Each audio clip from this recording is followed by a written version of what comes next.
able to hear any of this, but is this set up in such a way that everybody who joins us, uh, they can only speak when you give them permission, right? Yeah, I'm gonna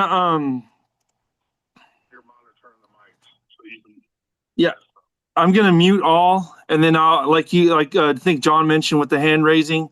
I'll try to unmute as we go along, or I might just unmute. I think I can unmute the whole board, but I'm about to admit everybody in if everyone's okay with that. Yeah, we want to unmute the whole board. Yes, sir. Yeah, we're live right now. Is Dr. Johnson on? I just got a text from Hope to add her on. Thanks, Mason. Take care, bye.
Miss King, are you able to speak? Yes, I am. Can you hear me? Yes, ma'am, I can. Okay. Yeah, I just muted and turned my camera off because we're waiting. Okay. All right. Mr. Favere, can you speak? He's muted. Mr. Chair, unmute. Ms. Gazal, are you able to speak? Thank you, Sally. Thank you, Ms. I Rose. am. I have a cat and 2 dogs who I don't really want to share the meeting with, so I will remain muted until I need to say anything.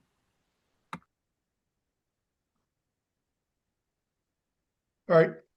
Are we ready to go, Sean? Yes, sir, I believe so. Great. I'm going to call to order the Wednesday, April 22nd, 2026 special meeting of the Georgia State Election Board. We have a quorum present. Member Scruggs, Member King, Member Gazal, and Member Johnson are available. I am, of course, John Favere, Chairman of the State Election Board. We're also joined by our Executive Director, James Mills, and staff. We're, as you know, we're trying to do this through Zoom and through, it should be on YouTube also for the benefit of the public. We'll try to do the best we can with this, given the limitations that we have using Zoom, of course. We're going to start the meeting today by having our invocation and pledge of allegiance. Mr. Mills, would you do the invocation for us, please? Yes, sir. I'd be glad to. Let's pray. Father, we pray to you today because we ask your divine wisdom. We ask, God, that you would guide us. We ask that your blessings would be upon the state of Georgia, the United States, and America. Father, we pray that you would help us act in such a way that is pleasing to you, and pray that you would give this board wisdom and discernment and to make the right decisions for the citizens of the state of Georgia. Thank you in Jesus' name. Amen. Amen. Right. If everyone stand in and find the nearest flag that you might be able to find, we'll say the Pledge of Allegiance. I'll start off. I pledge allegiance Pledge allegiance to the flag of the United States of America and to the republic for which it stands, one one nation, under under God, God, indivisible, with liberty and justice for all. Thank you. Now that we've gotten through that, we have a fairly short agenda today, although I do expect it to take some time. We have two petitions for rulemaking that will be heard today, and then under old business, we have a discussion from Member Grubbs, and we also will add something to the agenda under a new business section. The executive director would like to address an issue that just came up recently that we'll address very shortly. Public comment. The public comment, we had said in the agenda that was sent out, the public comment can be submitted either through our public comment at seb.ga.gov, or there should be a chat function available to where you can chat while this is going on, but there will be no speaking public comment portions for this meeting, just through the written public comment and the chat portion of the Zoom. So we will begin, if there's nothing else from the board, we'll begin with our first petition for rulemaking. There's a petition submitted by the Coalition for Good Governance, specifically Gene DeFort, Eileen Nakamura, Marilyn Marks. And it's an amendment to rules 183-1-15-.02, 183-1-12-.01, and 183-1-12-.11. And it will deal with the definition of vote, compliance, and back balloting. We have received prior to this several comments online, emails, and text messages relating to it. Also, there's a live chat on YouTube that you can comment on also. I was just notified of. So with that, Ms. Marks, are you prepared to move forward with your petition today? And we can't hear you. Marilyn Marks will need to be unmuted.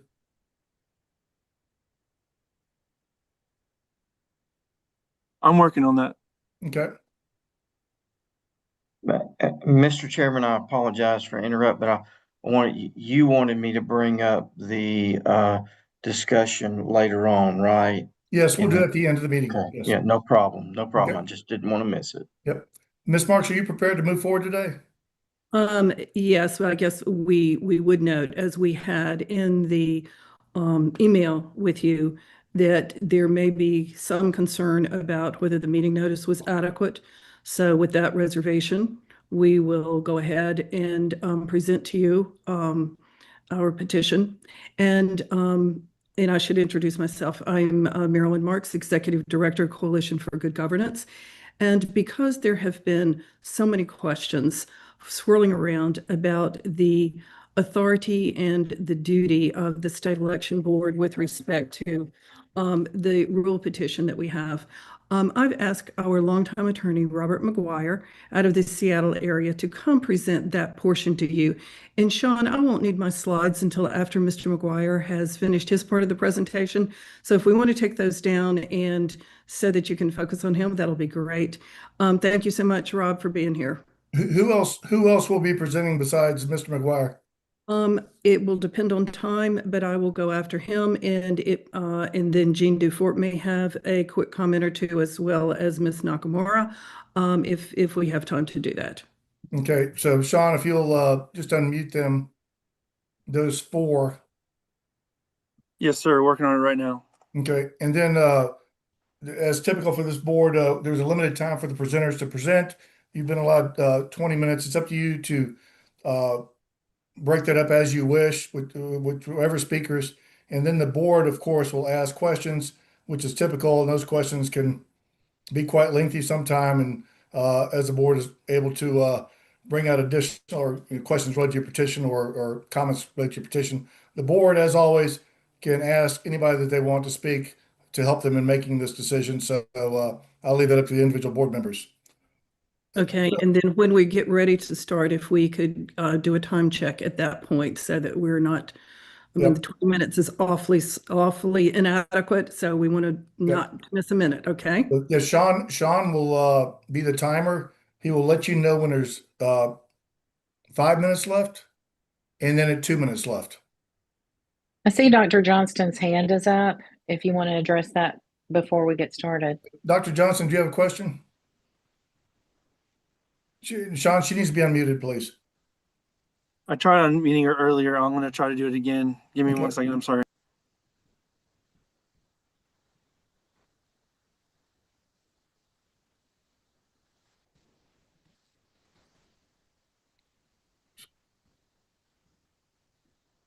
Dr. Johnston, are you allowed to speak now?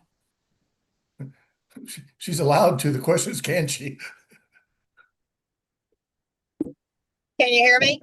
Yes. Yes. My question for Ms. Marks, if she does not feel like she was adequately noticed, should we ask her if she wants to reschedule this if she doesn't, if she did not have adequate notice? I've already made that request, and she said that she felt like she was adequately noticed. She was concerned about members of the press or other people not being adequately noticed, and she said she's prepared to present today. Okay, I just wanted to make sure that she was satisfied with her notice. As I said, we received adequate notice. I was just wanting to be sure that we were reserving any rights if it is later determined that the notice that the staff sent out was inadequate for the public. Okay. With that, any other comments from the board? Any questions from the board before we start? One more question. I'm sorry, I was unlocking everybody at the time. Okay, I'm starting my timer. When Ms. Marks begins her speech, they have 20 minutes to present, correct? Yes. Please let them know when they have 5 minutes left and when they have 2 minutes left. Yes, sir. Will do. Thank you. All right. Thank you. Ms. Okay. Marks, the timer begins when you begin. Okay, and I will introduce Robert McGuire, who will begin our presentation. Thank you, Robert. Yes, can you hear me? Yes. I coming through? Okay. Chairman Frevier and members of the board, good afternoon. My name is Robert McGuire. I serve as counsel for Coalition for Good Governance in the Curling versus Raffensperger case, which I'm sure you're all familiar with. That's litigation that the board has been a party to since 2017. Before I turn to the substance of the petition, I just want to reiterate Ms. Marks's objection about notice and preserve respectfully for the record our objection that we believe 20 minutes that has been allocated to this petition is inadequate and not an appropriate amount of time for the board to hear and diligently consider a petition of this importance. The petition asks the board to determine what constitutes a vote under Georgia law and to invoke the statutory backup ballot plan given the inadequacy of the existing voting system. Those determinations implicate the board's core statutory duties and affect every in-person voter in Georgia. A body acting in a responsible, quasi-judicial fashion like the board should spend hours, not minutes, studying the underlying statutes, the evidentiary record, and its own responsibilities. And we preserve that objection for the record and proceed under that notation. With that objection, I want to use my time this afternoon, my brief time, to address a single threshold question, which everything else in this proceeding seems to follow from. And that question is this: does the board have the statutory authority and the statutory duty to adopt the two rules that CGG's petition requests? First, a rule defining a vote for ballots produced by ballot marking devices. And second, a rule making the impossibility or impracticability determination under OCGA 21-2-281, which triggers the statutory backup plan already in law at OCGA 21-2-334. So our position is that the answer is yes on both counts and that there is no gray area about that. The authority of the board exists. The duty of the board exists. Both are expressly conferred by statute, and both have been confirmed by a federal court in binding litigation to which the board is currently a party. So let me take each rule in turn. On the first rule, defining a vote, The authority and the duty both appear on the face of the election code.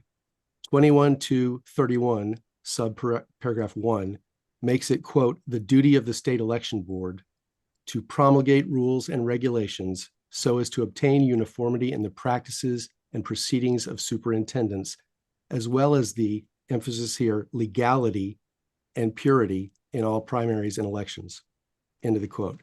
That's a duty, not a discretionary power, a duty to promulgate rules to ensure the legality of elections. OCGA 21-231, subsection 7, goes even further. Specifically, it directs the board to define, quote, what constitutes a vote and what votes will be counted as a vote for each voting system used in the state. Federal law under HAVA, the Help America Vote Act of 2002, imposes a parallel requirement. The General Assembly did not leave this definition to chance. It assigned the definition to the board. The Georgia Supreme Court, in its recent Eternal Vigilance case, expressly recognized that the General Assembly gave this board authority for defining standards as to what constitutes a vote and what votes will be counted as a vote. So why does that matter here? It matters because under the current Dominion voting system, the ballot printed at the polling place contains two things: a human readable text portion and a QR code. The current board rule from 2020 does not resolve which of those is the official vote. That ambiguity is itself a legal defect, and it collides directly with substantive statutory requirements.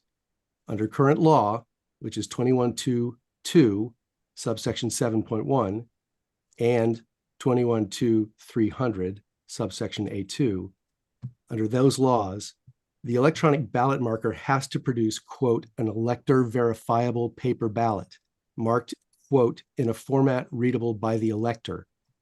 And effective July 1st, the new OCGA 21-379.23, subsection D, enacted in Senate Bill 189, makes this explicit. It says, the text portion of the paper ballot marked and printed by the electronic ballot marker indicating the elector's selection shall constitute the official ballot and shall constitute the official vote for purposes of vote tabulation. So current law and future law both point in the same direction. The human readable text is the vote.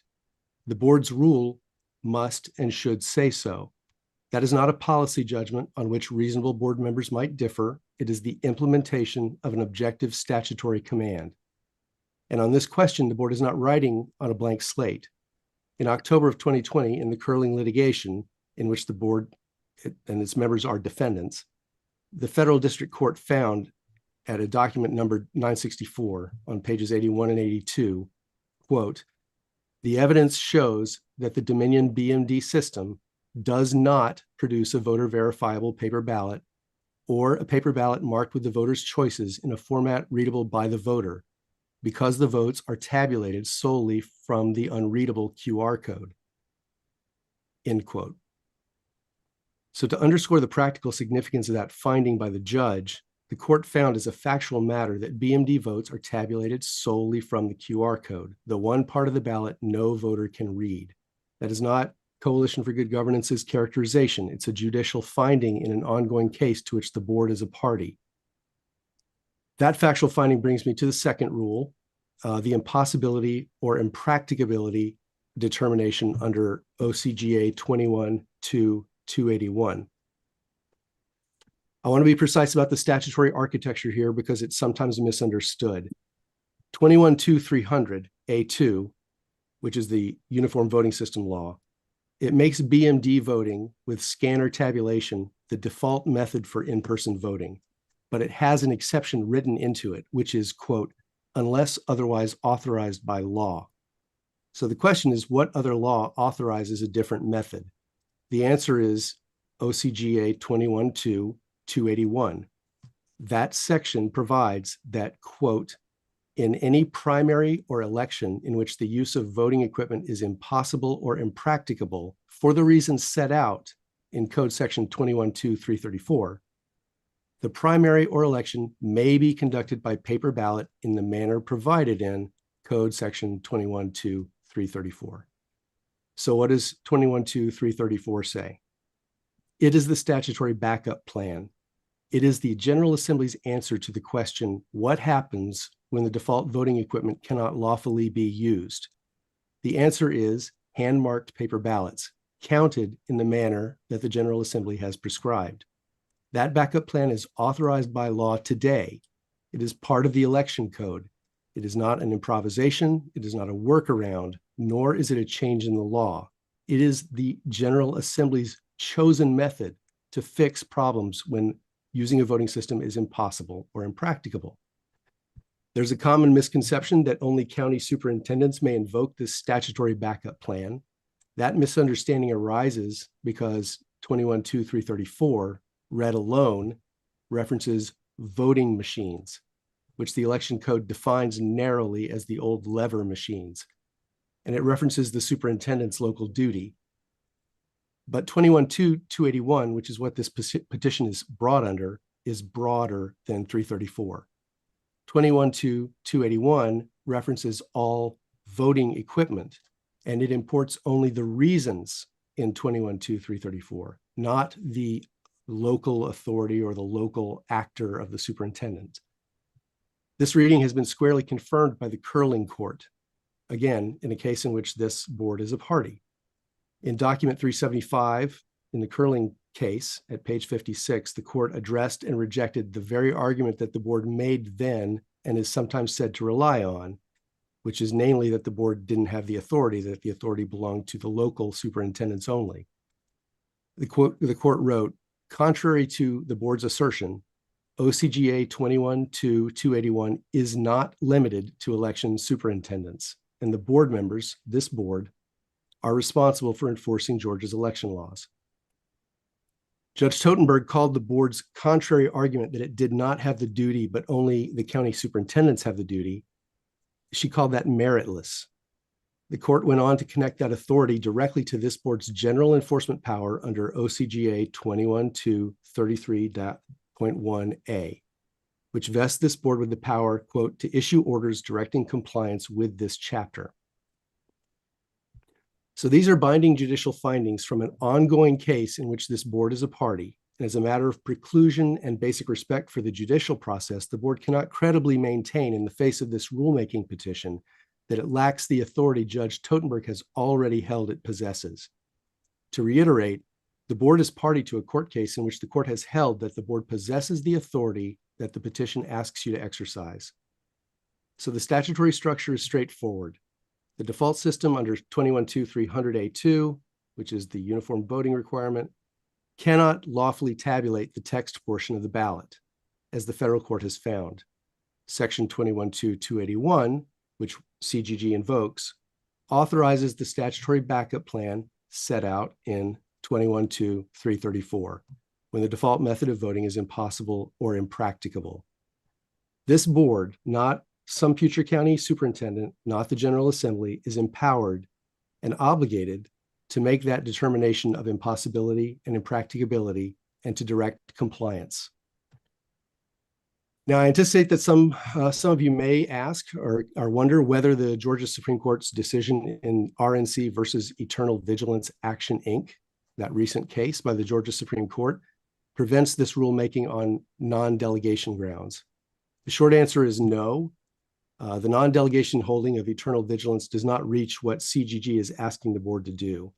Eternal Vigilance was about whether the General Assembly had supplied sufficiently objective, judicially enforceable guidelines to constrain an agency's discretion, in this case, the board. Eternal Vigilance reaffirms, quote, although an executive branch agency cannot legislate, it is the function of the executive to implement specific legislation enacted. And at that opinion, page 66, the court explained, the critical question is not whether a statute gives an administrative agency like the board discretion, but whether the statute provides sufficiently objective, judicially enforceable guidelines to direct and cabin the agency's exercise of that discretion. The guidelines here are objective. Impossible or impracticable is a concrete, judicially reviewable standard, determining that it is impossible for Georgia's current Dominion BMD voting system to count the text portion of voters' printed ballots, as the General Assembly requires the system to do, is not, to use the court's language from eternal vigilance an exercise of unbridled discretion. Adopting the rules that CGG proposes does not, in the court's words, quote, go beyond, change, or contradict the existing statutory scheme. On the contrary, this petition implements the existing statutory scheme. Further, the substantive standards that this board would be applying were set by the General Assembly itself. 21.2.281 and 21.2.334 supply the grounds for invoking the backup plan, hand-marked paper ballots counted by scanners. The definition of a vote is anchored in 21.2.31, subsection 7, which expressly directs the board, as eternal vigilance recognized, to define what constitutes a vote. And that definition of a vote will be guided further by 21.2.379.23, subparagraph D, after July 1st. The board granting CGG's rulemaking petition is the executive implementing specific legislation, which is precisely what eternal vigilance describes as proper and permissible. So to summarize, the board's authority and duty to act in response to this petition are threshold questions, and both of them are clearly present. The authority exists and the duty exists, and there is no gray area.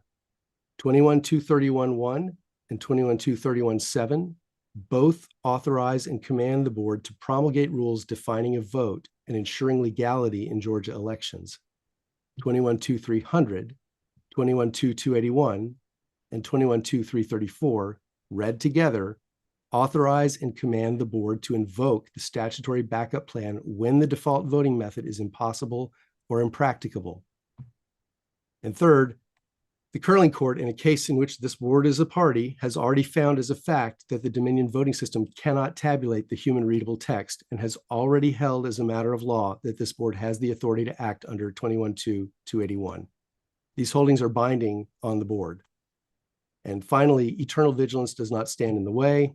What we ask is executive implementation of specific legislation guided by objective, judicially enforceable standards that the General Assembly itself enacted. This board was created to protect voters and to uphold the integrity of Georgia's elections. Declining to act about 5 minutes remaining. Thank you. I'm about to wrap up. Declining to act in the face of a known, judicially found legal violation is itself a failure to carry out the board's mission. We respectfully ask the board to proceed to the substantive consideration of the petition and to give that consideration the full time and deliberation that a question of this gravity deserves. I'll be happy to answer any questions at the end of the presentation time, but next I would like to turn it over to Ms. Marks to discuss the substance of the petition to the extent time allows. Thank you. And it looks like she's muted. Ms. Marks needs to be unmuted. I got it. Okay. Okay, thank you very much. Sean, if you would put up the slides, and we'll just have to hit a very few of them in the small time we have allowed. Rob, thank you so much for covering the duty and authority of the board. Sean, why don't you go to slide number 10, if you don't mind? And that will show us, what SB 189 is ordering. It is ordering that the text portion of the ballot become the vote, and the vote that is the portion to be tabulated. What the General Assembly had in mind is on the next slide that most people have not seen. If you'll go, thank you. This is the new ES&S BMD system where the text is literally OCR'd and tabulated. This machine is not EAC certified yet. It's certainly not approved by Georgia, and that is what that clause was anticipating when that was written a couple of years ago.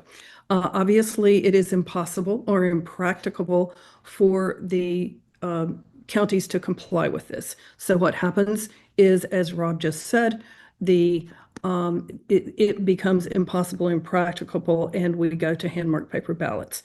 But the same is true today.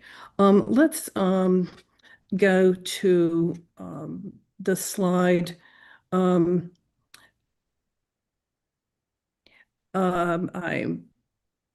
don't we go to slide number 15?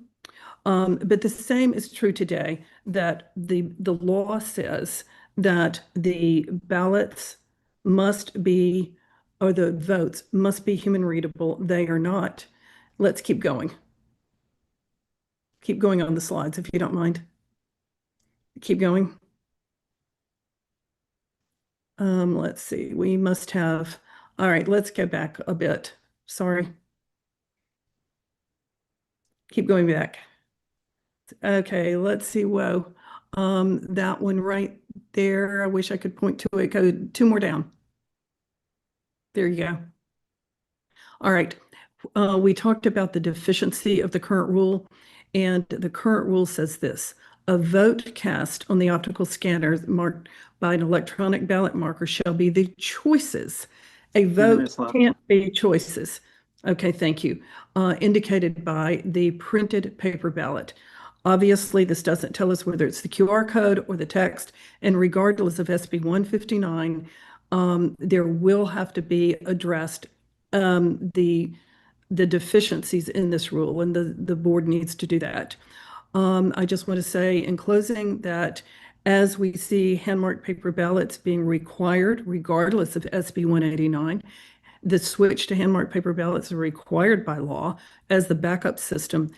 Let's don't minimize the fact that the counties need a lot of time for input, for education, for working with their vendors, and also some financial help in the transition that they are going to need to make.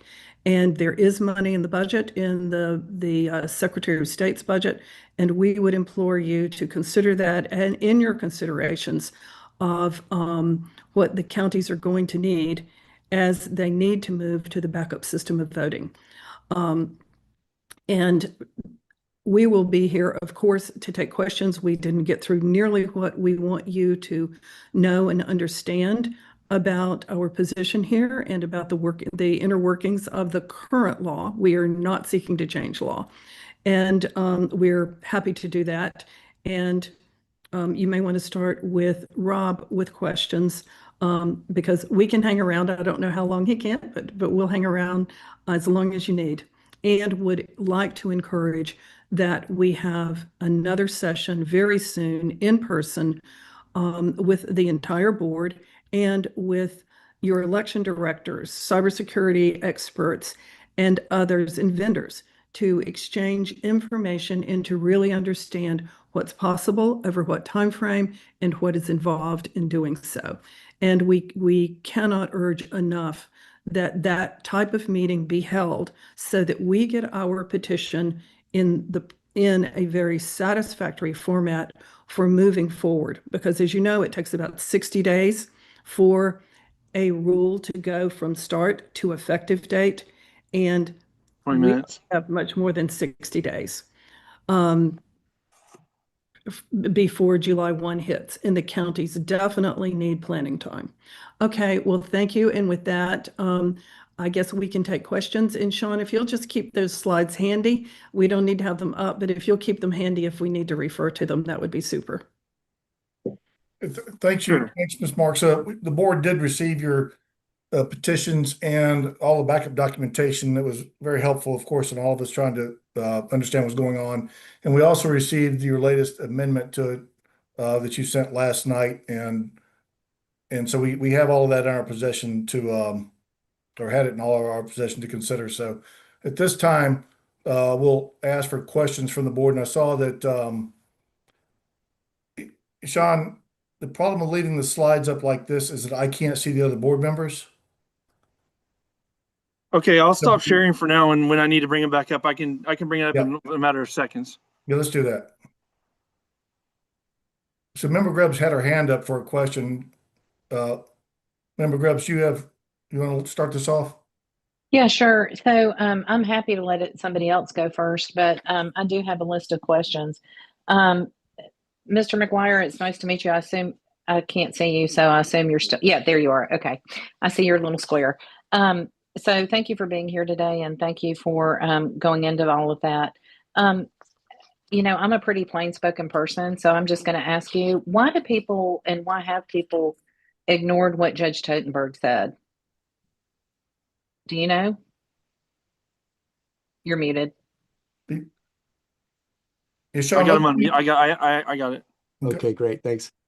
Well, I guess I'm not exactly sure who, if you mean officials, who do you mean has ignored it? Well, I mean, because we have this issue with SB 189 with the QR code, and people think that that's just the first time our voting system, it's come to their attention that we shouldn't be voting with a QR code. But in fact, we've been voting for a long time with, a system that's impossible or impracticable considering where we were on House Bill 316.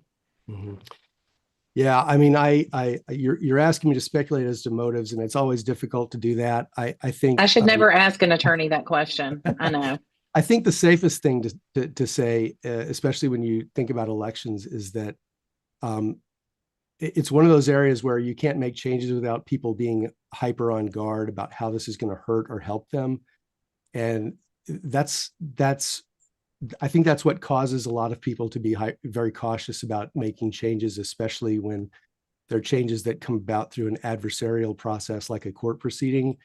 But in this particular instance, the changes that this petition is asking are really simple process changes that everyone should be behind, because I don't think anyone would argue that voters should not be able to verify the votes that they're casting.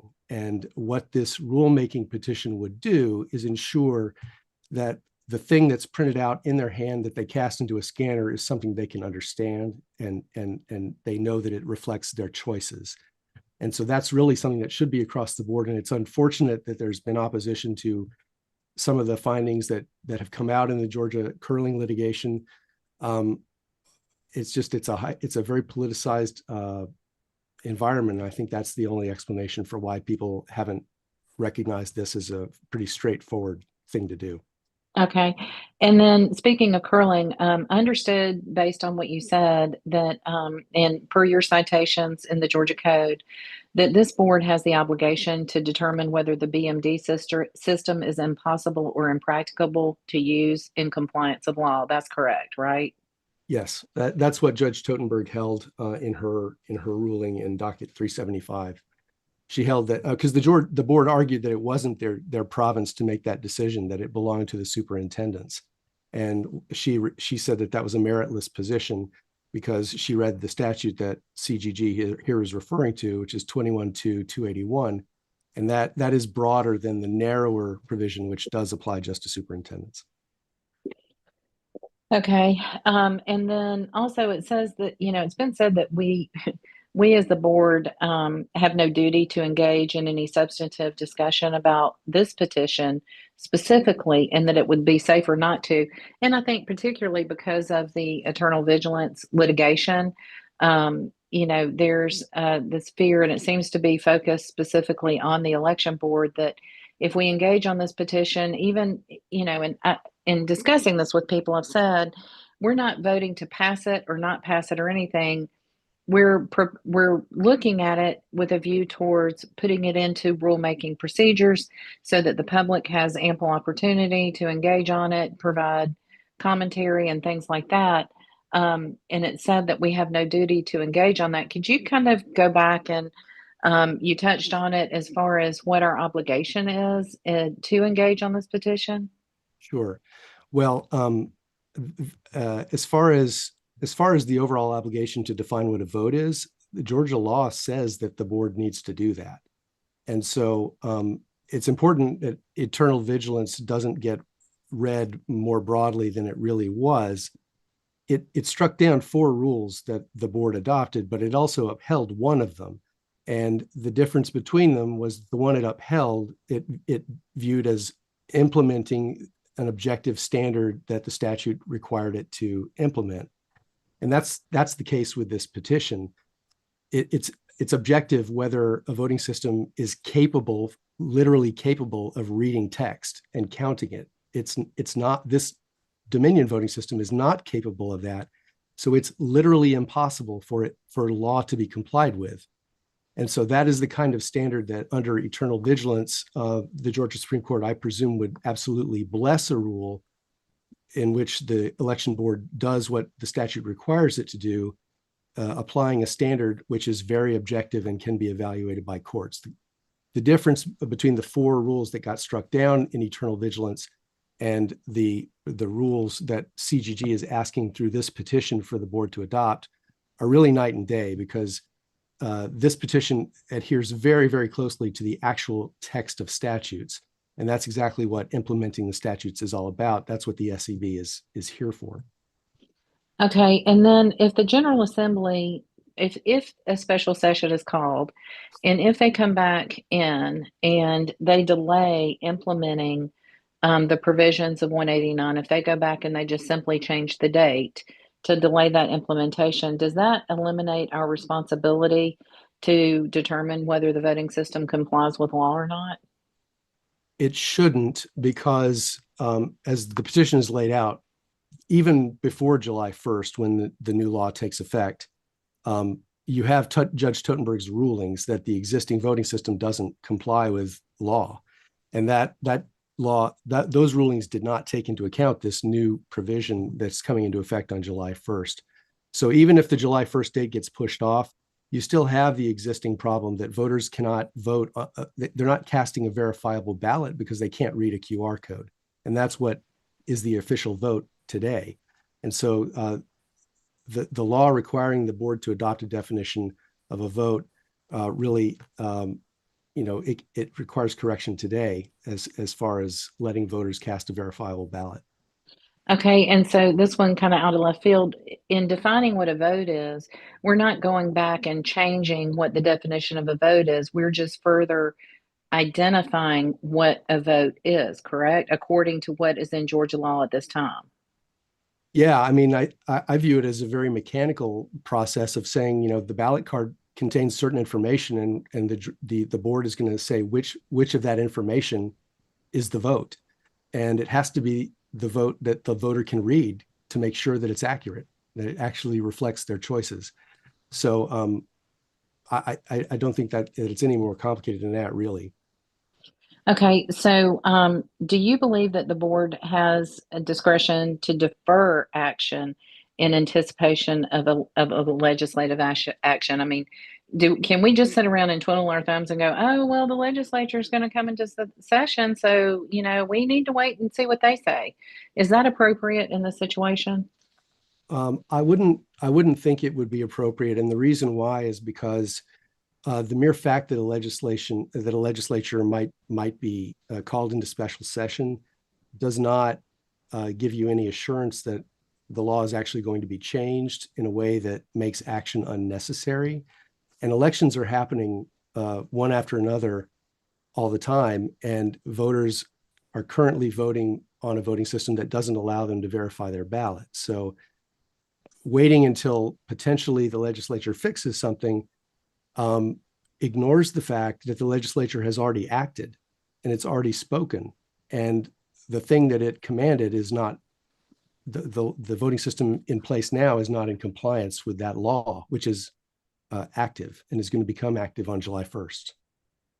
Okay, and then this question I have, and I don't know whether you or Ms. Marks would need to answer this question, but on page 403 of our wonderful purple book of laws, it says part 2, precincts using paper ballots. Under 21-2-430, it talks about how to run a poll and that kind of thing. And so if you look at section 437, procedure as to count and return of votes generally and voided ballots.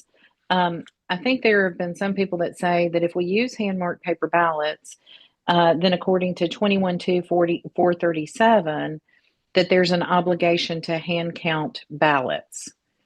Is that something that you can speak to, Ms. Marks? I can say that we'll, in fact, look at the state election board rule on when a system is impracticable or impossible to use. You've got the state election board rule, and you all have already made this legal determination that what you do is go to the optical scanning system. That is an EAC certified system, and that is what we use, hand-marked paper ballot with the scanners.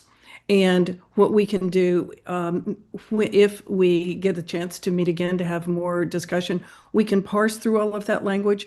But I would just remind this board that you all have already looked at that, made the determination, and that is in your what you are calling the emergency ballot rules. Okay, and so can Dominion, the current Dominion system that we have, can it scan and tabulate full face ballots? If you don't mind, Rob, I'll take that. It cannot, with the current software. We use 5.5A and 5.17, which is several versions later, is the version that does permit the use of what's called a full face ballot. And if people don't know what that is, it's the one that's a mail ballot with all the choices on it, that some people call it a bubble ballot, that you color in the oval adjacent to the name of the candidate.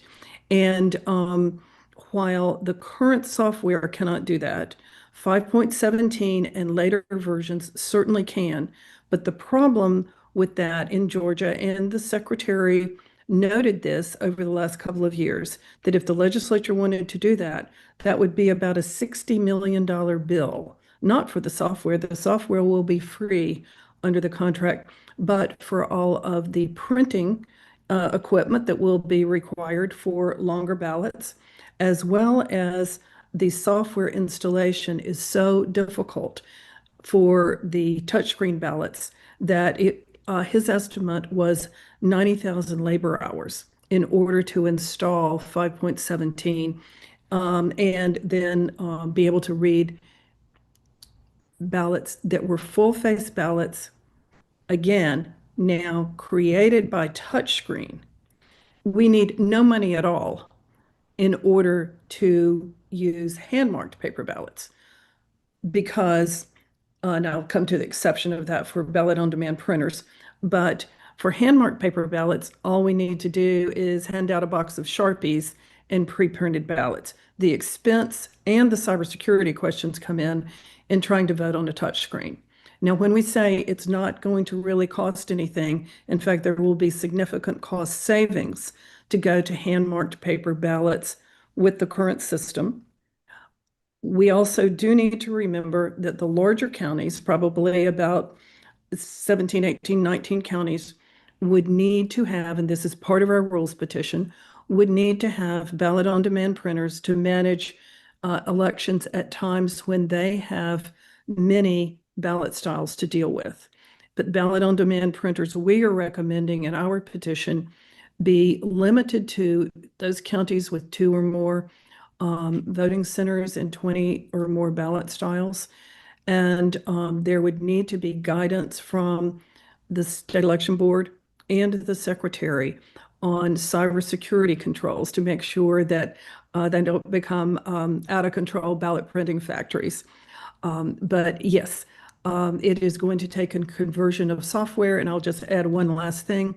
We highly recommend, as do all the cybersecurity experts, and I think even your county election officials recommend, the security patch desperately needs to be done from 5.5A to a version that's 5.17 or higher.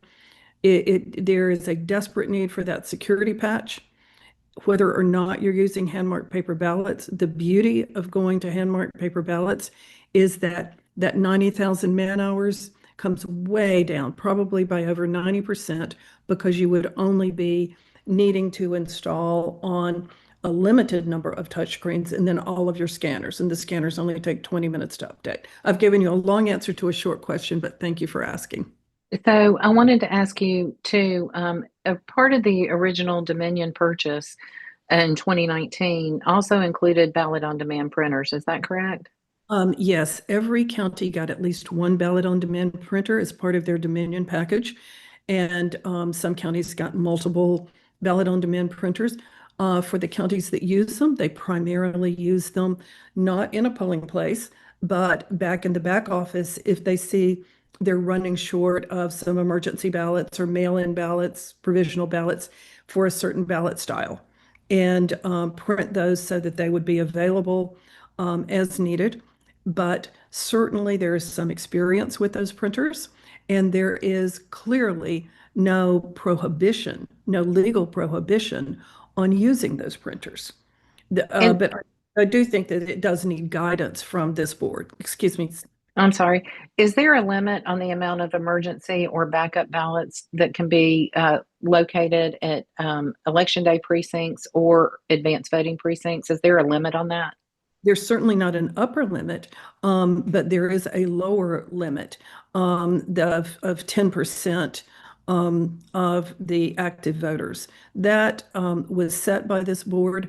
We would suggest that that be revisited because it's probably too rigid of a standard when you're thinking about sometimes your election's really small. You'll never need that much. This board should revisit that, but there is certainly no upper limit on how many ballots you think you should have as an emergency stock. Okay. Is there, just in a general sense, Ms. Marks, is there, we do want to stick to what Georgia law is and making rules. How hard have you worked to keep your rule petition as close to Georgia law as possible? Well, we really tried to keep it totally within Georgia law and just implementing Georgia law. Of course, every election rule is going to go into more detail than the statutes do. We cannot expect the legislatures to get down into the nitty-gritty details as to things like you all do as to how many pixels there should be for a vote to count. We can't expect that of the legislature. And so certainly these rules have to be more detailed than your rules have to be more detailed than the legislature gives you. They give you the guidelines, they give you the guardrails, they give you the piece of paper, and it's your job to color inside that piece of paper. We've tried to do that. Now, Okay. the one place that we've gotten a little bit of criticism that perhaps you might want to discuss, and we can certainly amend our petition, and that is when we said we suggested that this board adopt a provision that said, look, we know this is going to be a tough transition.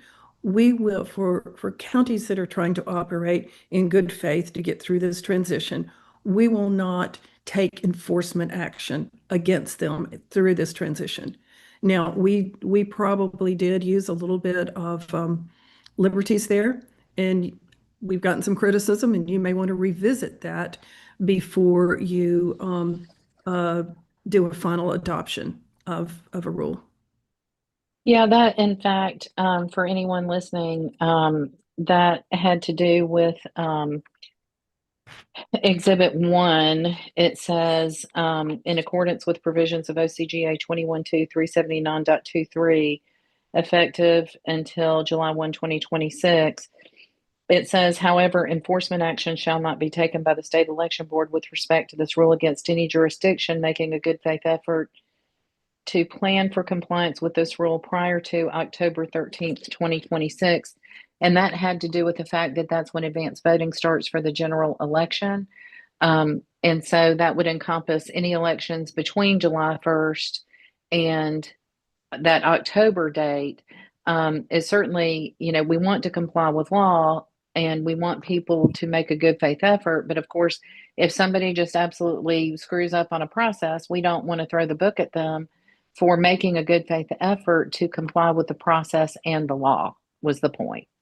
Right, and that was my point, and in doing that, and it may be more appropriate that the board just set some type of policy or guidance, perhaps rather than adopting it as a formal rule. Do you think that goes back to the situation with Athens Clarke County? I do. Yes. Okay. Yes. And in fact, that's why I put that in there. When this board took a very rapid enforcement action against Athens Clarke County, which was trying to absolutely follow the law on impossible or impracticable. And I think that for many election directors across the state, they they saw Athens Clark trying to do exactly what we're asking people to do, and that is follow the law, make your transition. They were making a very good faith effort, and the previous board came down with a pretty tough enforcement action. So that's why I was suggesting to this board that you signal to the counties that you intend to give them some grace as they go through this process. And I would like for you to signal to them that you will be seeking the help of the legislature to make sure that any financial burden that they are experiencing in the transition and training burden could be supported. Okay. Thank you, Mr. Chair. That's all I have for now. I see that Member Gazal has her hand up. Member Gazal. Thank you, Mr. Chairman. A couple of questions. Mr. McGuire, I'm a little confused about the way you kept referring to the some of Judge Totenberg's opinions that she was issuing. You kept referring to them as orders. Was there any final adjudication in Curling v. Raffensperger? Were there any TROs issued? Were there any injunctions issued? Any writs of mandamus? Any actual affirmative obligations that came from that court case? There were a number of injunctions issued along the way. They were appealed, and there were multiple phases of the case. So there was initially a phase that dealt with the direct recording electronic devices, which was the predecessor to the ballot marking devices. And Judge Totenberg ordered those enjoined. And that decision was not appealed. It basically went into effect, and the state didn't challenge the order. It basically complied with it by getting rid of the DREs and then adopting BMDs. And then the case shifted to the BMDs because they had similar and in some cases worse problems. And so one of the documents I read, docket 964, had to do with the BMDs. That was part of an injunction series of orders the judge issued, which gave injunctive relief. That was appealed to the 11th Circuit, and the 11th Circuit held that at the preliminary injunction stage, those orders needed to be reversed. So it went back to the judge for trial. And after a 4-week trial, the judge ultimately made the threshold decision that standing was a problem. And so that's currently on appeal in the 11th Circuit. Right. So there are no orders. There is no affirmative obligation on anything. And in fact, a state appeals court has ruled that our system is fully lawful under state law. Is that not true? Well, I think it's kind of a complicated question as to whether a party is bound by decisions that were necessary to the ultimate outcome of a case. I believe there are doctrines they've got Latin terms for them that I always confuse. But I'm not confused by Latin terms. Thank you, Mr. McGuire. But my point is that I want to make sure that those who are listening understand that under this case, there is no binding obligation. There is no binding ruling that our system is unlawful. The case was ultimately dismissed because at the trial level, the court determined that the plaintiffs didn't have standing here. So I just want to make sure that's really clear for everybody listening, that while we may be talking about rulings, they were not actual official court rulings that have a binding precedential. Well, even at the district court, there would be no precedential value. Ms. Marks, I want to go into some of the actual text of your petition, because in fact, under H2, just shortcutting the rest of it, under in the first one on the definition of a vote, perhaps I'm misreading it, but it certainly reads to me as if this would be applicable immediately upon the 20-day period after the rulemaking was approved. If we approved of the rule and then it comes into force 20 days later, even if that falls before July 1st, that this would immediately apply. So in fact, depending on the timing, you are expecting that this rule would apply to any primary runoff. Well, that is why we had put those words in there about that you would not, you being the board, would not attempt to engage in any enforcement actions if people were working toward a November election. But yes, I mean, this kind of goes back to what we were trying to say and Rob was saying, is that today, forgetting about SB 189, whether or not ever SB 189 ever existed, as we have been coming to this board, both for rulemaking and in the courts, to say the current system does not comply with law. Therefore, we've got a current problem. We had a problem last month and the month before. The system does not comply with law.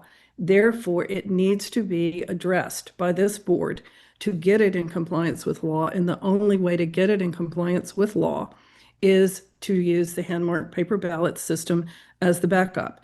And that relates to all of those various violations that we have been listing, but we didn't have time in our presentation to go through today.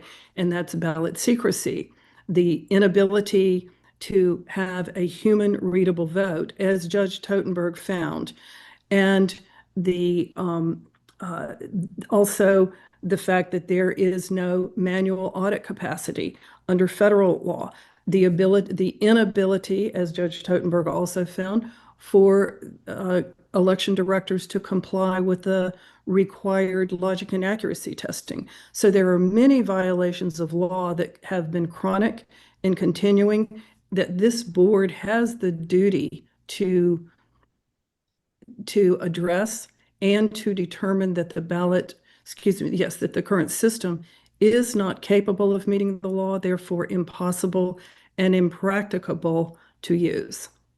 Which assessment has been belied by the Georgia Court of Appeals.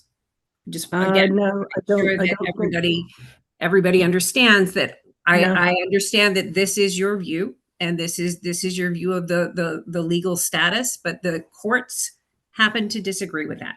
Thank you. I have no other questions. Okay, I think that's probably worth a further discussion, perhaps next week, because I don't think that the Georgia Court of Appeals case that you're talking about actually reached some of the issues. I'm positive that they did not, including some of the issues around what constitutes a vote. But you're right, it's an interesting legal discussion that probably merits more time. And by the way, the ruling that Judge Totenberg made on the duty of this board for to determine whether or not a voting system was impossible and impracticable, that was in the first part of the case, as Rob said, that where the order is effective.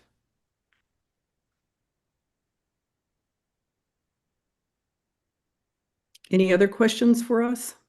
Any questions, Dr. Johnson, Member King? Tara had something else she wanted to say, but she's muted. Member Gazal? Yeah, thank you. I just wanted to sort of take a 30,000-foot view here, that the suggestion that this is not a legislative issue is really belied by the fact that the legislature tried to make a determination. In fact, the House passed a bill that would have postponed implementation of 189, because in the view of the House, our system is still fully lawful. In the view of the vast majority of the members of the House, they voted to postpone implementation of 189. And if we are ignoring their determination and their assessment, I think that it puts us very much in legal jeopardy. I also know that the governor of the state has asserted that we don't have the authority to do this. So to suggest that this is, please don't interrupt. I'm sorry. I apologize. I thought you were finished. Member Gazal, please continue. You know what? I'm just repeating myself from previous comments. I think where I stand is very clear. Thank you. Member King, you're muted. If you could turn on your video too, please. Thank you. Yeah, Thank you. I was planning on doing Okay. that. Okay, so there's some areas of the rule that I just kind of want to flesh out a little bit for myself. A cost analysis. So you stated that this would cost no money, but then I think I heard you mention that it may with counties. What have you found in your cost analysis associated with this rule? Okay. Certainly, any types of cost analysis needs to be updated for the most current things. But when we think about in the very big picture, when we think about the cost of printing ballots, the commercial price for printing ballots is going to be like 30 to 35 cents. And you don't need to print. One of the myths is that you have to print a ballot for every active voter. That is not a correct interpretation of the law. But when you print the necessary number of ballots through commercial printer, it is by far the cheapest method you're ever going to print ballots. Printing ballots today on the ballot marking devices, it's about the most expensive way you can do it. If you think about all of the labor costs that go into the touchscreen programming, testing, transport, security, maintenance, warranties, moving them to the polling places, it becomes clear that you have invested massive amounts of labor cost into each ballot. When the much cheaper way to do it, and the cost analysis put forth by experts at the time of HB 316 that was passed, showed that hand-marked paper ballots are far less expensive than the touchscreen system. So it's clear, and certainly it would be good to go into more analysis with your election directors who have their budgets and can show this, that your ballot cost, your ballot per ballot and per voter ballot cost is going to be far less.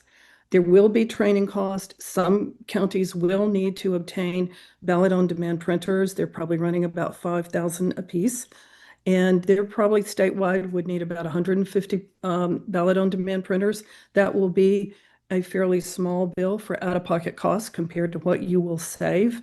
But one of the reasons that hand-marked paper ballots have been, pre-printed ballots have been popular across the nation is because it is the most cost-effective way to vote. I think I was also wanting to hear about labor and whether or not the counties would have to, like, will it increase the amount of people they would have to hire, or will it decrease? It should generally decrease it, because if you think about when you and I go into the polling place, we don't see all the teams of people who were involved in setting up those machines and testing the machines and moving the machines and getting them on the truck and putting them up so all of that, it becomes invisible to us, right? So that labor cost to a great extent goes away. But also there should be no need for any more people to be hired in the polling place. Maybe the first election, you might want to have some extra greeters, if you will, to say, here's where you go get your pens. It's a little different. But for example, today, because of the requirement, the legal requirement for every voter to review their ballot before they scan it to make sure the computer printed it correctly, your rule says there has to be an assigned person who does nothing other than recommend or tell the voter to do that. With a hand-marked paper ballot, it's self-verifying. Nobody has to make sure that the ink went onto the paper where you put it. The ink went there. So you could have that person assist voters in other ways. No need to hire more people. Okay. Another thing I noticed, so you mentioned in the rule cybersecurity. Member King, can you turn your volume up a little bit? Turn my volume up? Yeah, I mean, for some reason you're coming in real low volume. I don't know if anybody else I is don't know having a how to problem. do that. I don't so you can hear it. I mean, I can turn the volume on my end, but it'll just make you louder. It actually, I guess I can lean closer okay, maybe that was or it. Yeah, talk louder. I'm sorry. It was a little low. Yeah, I don't, yeah, okay. So I can talk louder. Okay.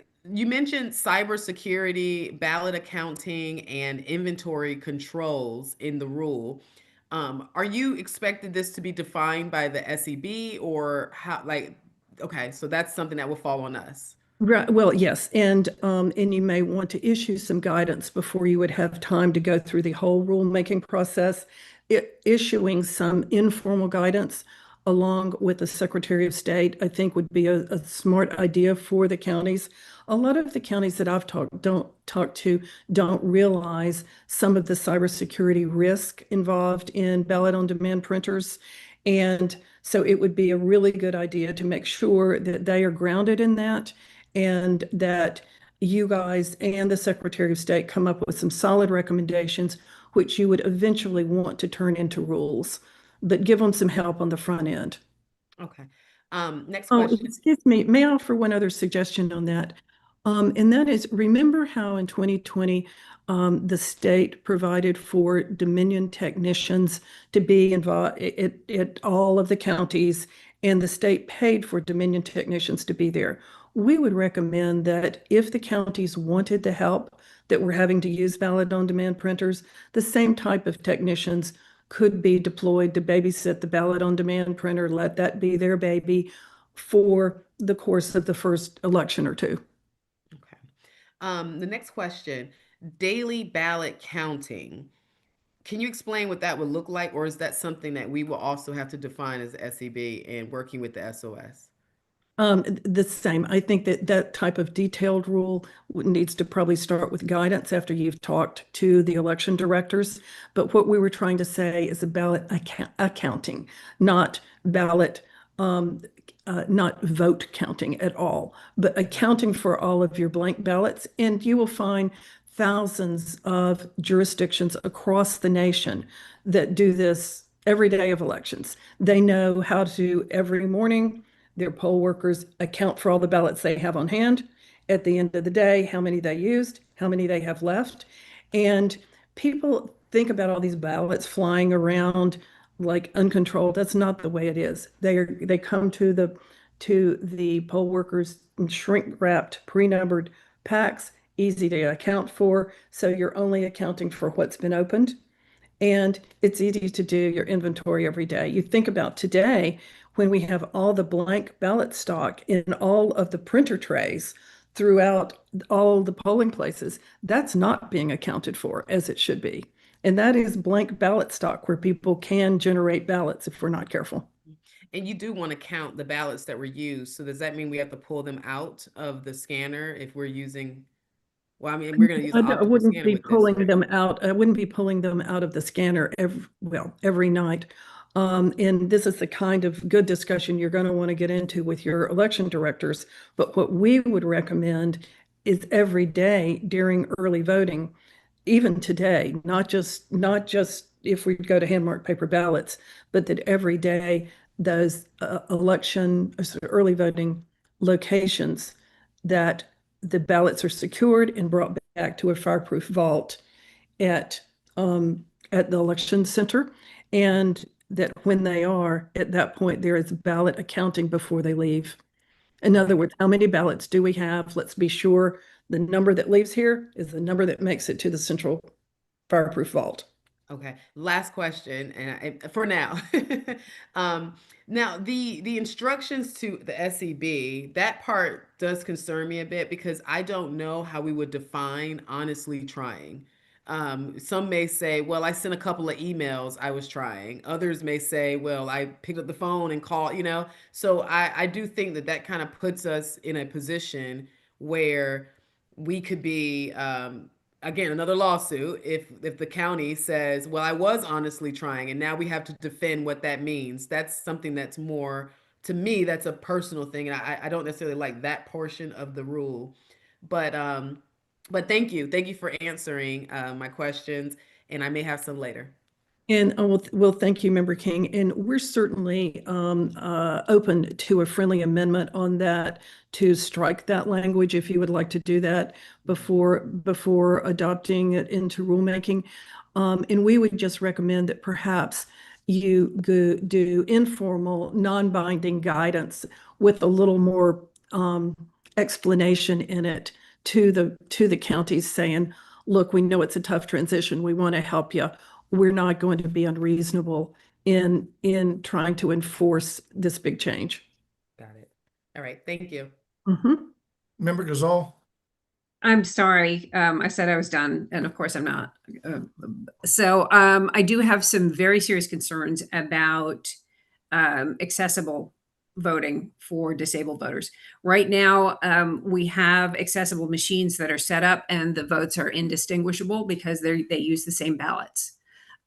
We do not have currently the technology, and we don't have access to funding to implement anything like this that would make it much harder to distinguish a ballot that was cast by a disabled voter on accessible machines.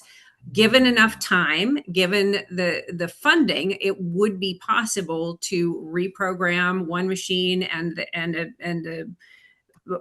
a printer to print a full face ballot to make it far more difficult to distinguish a vote cast on a BMD as an accessible method of voting for somebody who wants to vote independently. Right. But under your rules, any voter who wanted to cast a ballot in person but had to use an accessible machine would instantly be identifiable through any sort of digital imaging or through a review of the ballots by hand, because of course we all know ballots are now public records. What is your solution for not violating the ADA? Right. Okay. I'm glad you brought this up. It is one of the we were going to try to get into just this in the whole privacy issue, but of course there was no time to do it in the presentation time. And certainly what we recommended as part of this, our proposal, is that 5.5A be superseded by a rapid deployment of 5.17 or above, or later.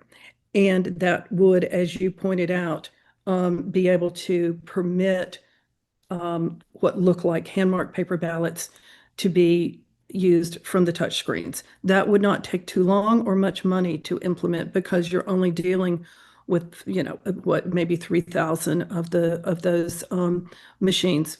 But as we have got exactly the problem that you were talking about, not just for people who require the use of the touch screens for accessibility. We have that problem for every voter right now because 5.5A has a flawed algorithm. And we mentioned it the other day, Member Gazal, in the board meeting. And that is, we have traceable ballots right now, and the secretary has admitted it, counties have admitted it, and it is because the BMD software is the random number assignment algorithm is flawed, and the newer versions take care of that. It is one more reason that it is compelling for this board to go ahead and move to hand-marked paper ballots so that not everybody's votes will be identifiable. It's not everyone, but it's easier in early voting. And that very quickly, the equipment that you are talking about, it's one of the easiest things to do in all the things we are asking be done.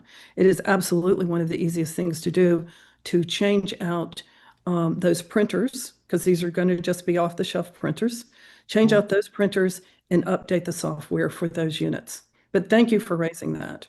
Can you point me to the statutory provision that gives the state election board the authority to determine what software is used? Basically, you're telling us, you're asking us to order the Secretary of State to change their software. Where is that authority? Okay, that authority is in enforcing the law. You do have the authority to direct compliance with law. through a cease and desist order or many other ways. And right now, that software violates HAVA because it does not allow a private vote. It violates the Georgia Constitution that requires secret ballots. It violates about 4 or 5 different statutes in Georgia law requiring absolute secrecy, including of the BMD machines. That software he is using, or that he installed, is violating the law. And I believe that this board absolutely has the duty to force to require compliance with the ballot privacy laws, the ballot secrecy laws. So I know this is not anything this board has done before, but it certainly has the duty to make sure that ballot secrecy laws are being complied with. So aside from the dicta in Judge Totenberg's opinions, can you point me to any judicial determination that our system is in violation of HAVA or ballot secrecy laws? Well, of course, since there has not been a DOJ adjudication, they've not sued, and they are the only parties who can sue. No, certainly not. But just because it hasn't been adjudicated certainly does not mean that it is legal. In fact, there have been numerous meetings of this board, as well as county boards, where it has been acknowledged and admitted, we can't provide ballot secrecy. We can't do it because of the touchscreens. So that's a pretty good admission, as well as we have numerous emails from counties, and I believe they would quote it. It's been a while since I've looked at them, but they quoted the Secretary of State in saying, look, you can't be delivering ballot images as you used to do because they are identifiable. I mean, we have county after county who have written us saying we can't give you ballot images because we can identify who voted those ballots. So, you know, it doesn't really matter it shouldn't matter to this board whether or not a court has ordered it. When you know it's against the law, it is your duty to order compliance with law, not just wait for a court to do it. You don't need to do it if the court's already done it. Well, certainly Georgia courts have plenty of jurisdiction over the Georgia law and Georgia Constitution, but for some reason nobody has communicated that. That makes me a little uncomfortable to think that we have to enforce law that hasn't been ruled to be illegal. You know, Well, I understand your position, Marilyn. I just, you know, if a court hadn't said it's illegal, why would we be able to say that? Well, because it is your primary responsibility before it goes to a court. Yeah. If we were going to rely on the court as the first line of defense, there would be no need for the board to have the directive from the General Assembly saying it is your duty to insist on compliance with law. We wouldn't need you guys. We'd just go to the court for everything, right? They wouldn't have the General Assembly wouldn't need to tell you for you to do it. If your view is, well, until the court says it's wrong, it's not wrong. Well, I think your duty is pretty clear. Marilyn, can I just please, Robert, go ahead. Rubs. I'm sorry. I just wanted to clarify one point. I mean, a couple of things respectfully. Judge Totenberg's opinion did rule on the legality of these things, and I know it was described as dicta, but it actually was not what you'd call dicta. Typically, it was her rulings, and the documents I cited are rulings that were essential to the holdings that she reached. And Member Gonzalez is definitely correct that the Curling case is currently on appeal because there was a standing issue that the 11th Circuit has to resolve. But the merits findings that underlay the court's rulings prior to the standing issue being decided are binding law of the case as between the parties while the case is still alive, which it is because it's on appeal. And so, you know, Judge Totenberg did rule that the current system violates the law, and so that's why we're able to point to those decisions to say that this petition is a way to fix that.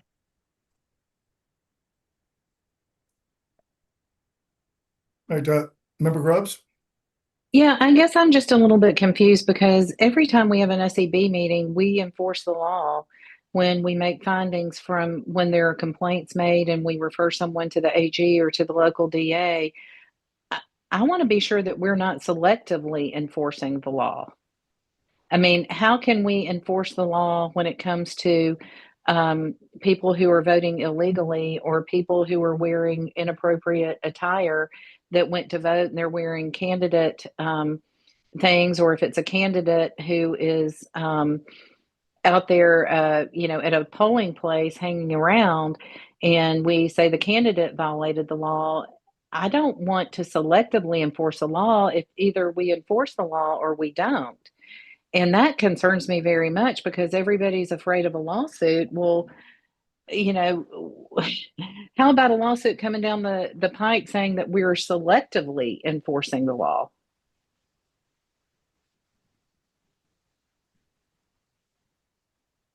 Or not enforcing the law. Are you finished, Member Grubbs? Yeah, I mean, I guess it's kind of a rhetorical question, but I don't think we can pick and choose what, I mean, the law is the law, is it not?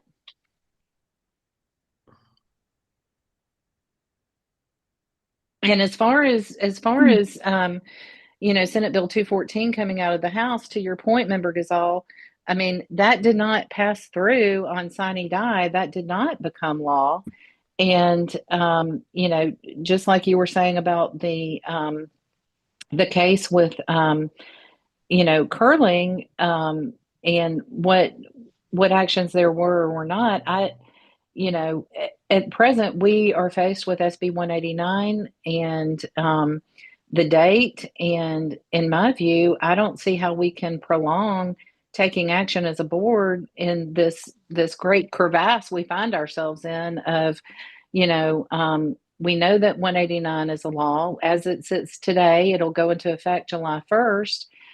The legislature may or may not come back into session. I personally don't think, I mean, they had 40 days to deal with this, and they've had since 2024 to deal with this after SB 189 was passed. And my question is, to Member Gazal's point about funding, how much money did the Secretary of State, Ms. Marks, request from the legislature to cure this issue? To cure this issue, he actually told them he didn't want it funded. He told them in 2025 that that he thought this was $60 million, should not be spent, and that instead they should move that money to Hurricane Helene recovery. And of course, he didn't ask for it to be spent this year. And, as we really look at what it would have required, it would have required to meet SB 189, it would have required an entirely new voting system, which would have been more than the 60 million that he estimated. So yes, we've got a long-term problem, and moving the dates of SB 189, and this is the important thing that so many members of the public and press don't understand, moving the date of SB 189 really does almost nothing. It does very little for anyone because we have, as Rob pointed out again, ongoing chronic violations of law that this board is obliged to confront and deal with and find solutions for. Mr. McGuire, does the inaction or failure on behalf of the legislature to quote unquote fix this issue, does that absolve us from our responsibility in rulemaking?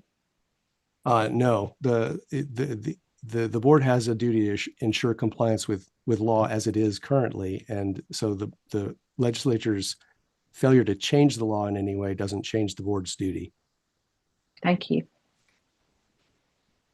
Any other questions from board members? Before we get into yes. Dr. Johnson?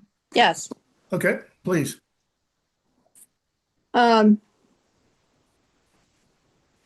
Ms. Marks, what, can you hear me? Yes, I can. Okay, Sorry. thanks. Thank you. What is the estimated time to implement this change in becoming compliant with SB 189? Well, I think to become compliant with SB 189, it's probably 3 years.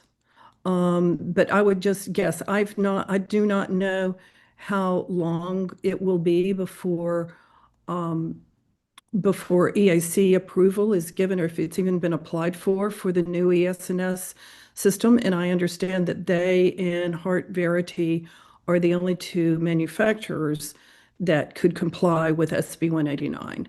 And I would think that there needs to be a lot of homework done on whether those systems are appropriate. We don't like ballot marking devices at all, whether or not they read text or QR codes.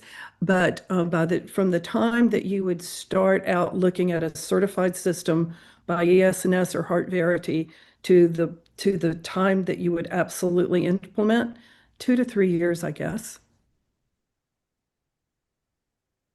So that's an implementation of ES&S and Or Heart Verity. and that's basically another electronic voting system. Another BMD touchscreen voting system. And again, I think we've been clear for the last 7 years. We do not think those are appropriate. The cybersecurity experts say that is not an appropriate way to vote, except for those people who need that for accessibility reasons. So we would be, of course, opposing that if it comes up in the legislature again, that's the system that they want to choose. But I was just trying to answer your question on how long would it take to actually do an implementation of what is specifically required in SB 189. Okay. How long would it take to transition and implement voting with hand-marked paper ballots?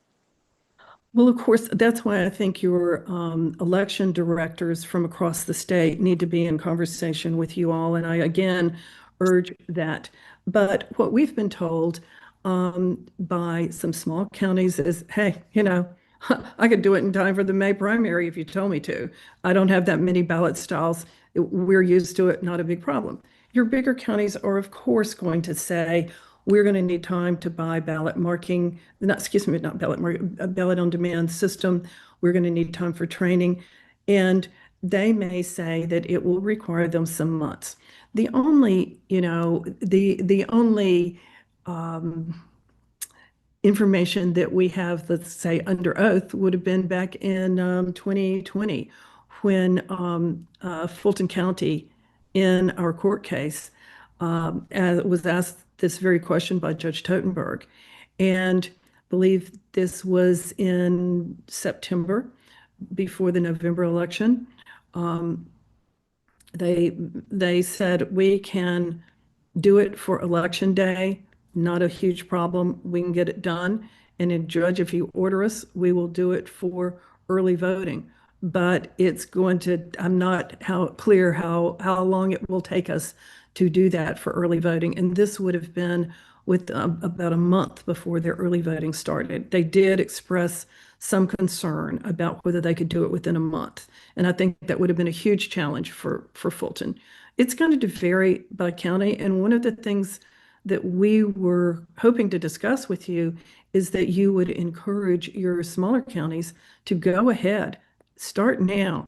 They have the right and the duty to go ahead and make the determination on their own that their systems are not compliant with law, and to start right away, even as early as Election Day on May 19th, and certainly on the runoffs. Let them, or urge them to go ahead and get compliant with law. And then work with your large counties to figure out a good implementation plan. And if you run into a county that is having particularly, for some reason, extremely difficult problems with some voting centers, they can always apply for a waiver. as all rules in the state, whether it's Department of Transportation or election rules, there are provisions that waivers can be granted if there is an extreme hardship. How long would you foresee? I know you've thought about this a lot. How long would training take for the transition to hand marked paper ballots? I can't imagine needing more than a half a day's worth of training. Remember that when they did a much more complex, much more difficult conversion in the spring of 2020, right before the presidential primary of 2020, they had to get rid of the debold equipment and bring in all this new multi-component equipment they'd never seen before, never had any training on. And I think we learned that there was maybe 9 hours worth of training at most for that entirely new system. In this case, many of your workers' jobs are not going to change at all. That probably the only really easy enough to hand out a box of Sharpies, some Sharpies to people. And the scanners are exactly the same. They will work exactly the same scanners. A lot of people are confused by that. Poll workers won't know a difference there. In fact, as we said, the poll worker who's there standing at the equipment to remind people to check how you vote, he doesn't have to be there anymore. The only person whose job is going to change very much is the person who today is handing out the smart card that has your ballot style on it, is now having to hand out the correct ballot style to make sure that if you're in the Maple Street precinct, that your ballot says Maple Street, and that you be sure the ballot says Maple Street. Just being sure that the right ballot is given, and those people who are working on the ballot on demand printers would certainly need to make sure that it was operating properly and the right ballot was being printed. This is being done all over the United States in thousands of polling places every day. We don't have to learn from scratch.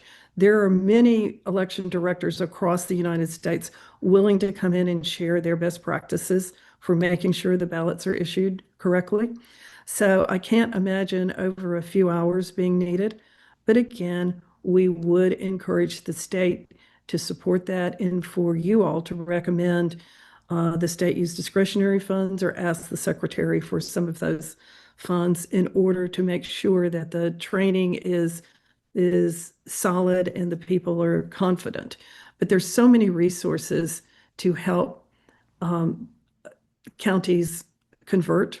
And I would just remind you all of in 2017, when the State Election Board of Virginia in early September, heard a cybersecurity report, realized they shouldn't be using touchscreen machines, and at that very meeting, without warning, told the counties, you must use hand-marked paper ballots.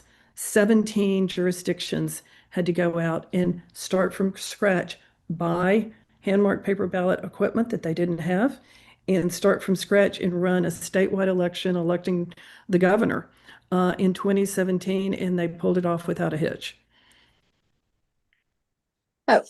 How would you see the public would need to be educated by the transition to hand-marked paper ballots? Well, what I hear from the election directors who have had to conduct elections with emergency paper ballots, if you today, this is exactly the same process we have if voters walk into the polling place or the polling manager opens it up and the touch screens aren't working for some reason. They pull out their emergency ballots, hand out the ballots, hand out a Sharpie, and no voter ever needs any real training, is what they tell us. You hand them a Sharpie and tell them to go vote, and people instinctively know that they're supposed to color in the oval in their ballot instructions that say only fill in one oval per contest. And one of the myths that needs to be busted in this session that I keep suggesting you all have is that voters will mismark their ballots and we'll have all sorts of adjudication we have to do. No, the machines are well programmed so that if a voter marks overvotes their ballot, marks more than one voter candidate in a contest, the scanner, while the voter is standing in front of it, the scanner will eject it. A message will come up on the scanner that says, you've overvoted the race for U.S. Senate. And the voter goes back, gets a new ballot, and changes the error they made. Also, if they make an ambiguous or a light mark, usually won't happen with a black Sharpie, but if they make a light mark or a mark by mistake, the machine can't quite read. It will also eject that ballot and will give them a message saying, on County Commissioner 4, your vote was ambiguous. Do it again. And so it doesn't really take much voter training at all. We've never heard any election director say, oh, my voters had problems with emergency ballots when we handed them out.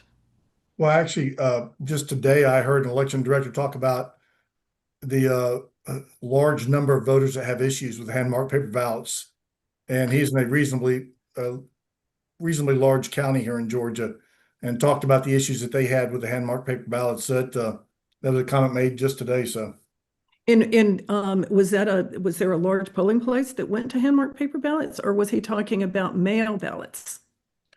I don't know that for sure, so I'm not going to tell you, but I know he was adamant that they had issues with him. So. Right. Well, we hear that a lot. And then when we nail it down to, has there actually been a big polling place where anybody had any problems? We've not been able to find it. But Mr. Chairman, what a lot of people, when they talk about that, are thinking about the mail ballots that people vote at home, where there is not a scanner that ejects it back to them and said, you overvoted this, or your mark was light. And a lot of people do some silly things kind of on purpose with their mail ballots at home. They'll pick up a glitter pen and mark their ballot with a glitter pen. Well, you kind of expect you might have a problem with that scanner. So yes, there have been adjudication issues, but I think one of the best statistics, it's not all that recent, but one of the best statistics we see on that is, some of us are old enough to remember 2008, the Minnesota U.S. Senate race between Norm Coleman and Al Franken, when it was a very, very narrow race. They had to do a hand recount, and of over 3 million ballots, there were only 14 that there were questioned in terms of what was the voter intent. So if you only have 14 ballots out of 3+ million in a hand-marked paper ballot election, we don't think that that rises to the level of, huge problems. But we are not aware of any big problems taking place anywhere in the country, and certainly not in Georgia, on hand-marked paper ballots cast in the scanners. Yeah, I want to go back to, I'm sorry, Dr. Jan. I wanted to talk about one or two things. I know that you had mentioned earlier about the printers that came out with the Dominion machines. And you the ballot on demand printers, yeah. They're not ballot on demand printers. They're ballot printers, but they're not ballot on demand printers. And they're about 7 or 8 years old. I don't think they'd be sufficient for, if you're to use them immediately. I don't believe so. And also those things, we got a quote today on those, about $7,000 for a ballot on demand printer. Okay. But Chairman Verveer, I got a quote of $3,000 for a high volume, state of the art ballot on demand printer. But didn't Milton, the gentleman that responded that day said that company said that they were not able to do that this year. Well, I just talked to that company 2 days ago, and they were eager to talk more. We were at the same meeting. So. Mr. Chairman, could I try to answer that from?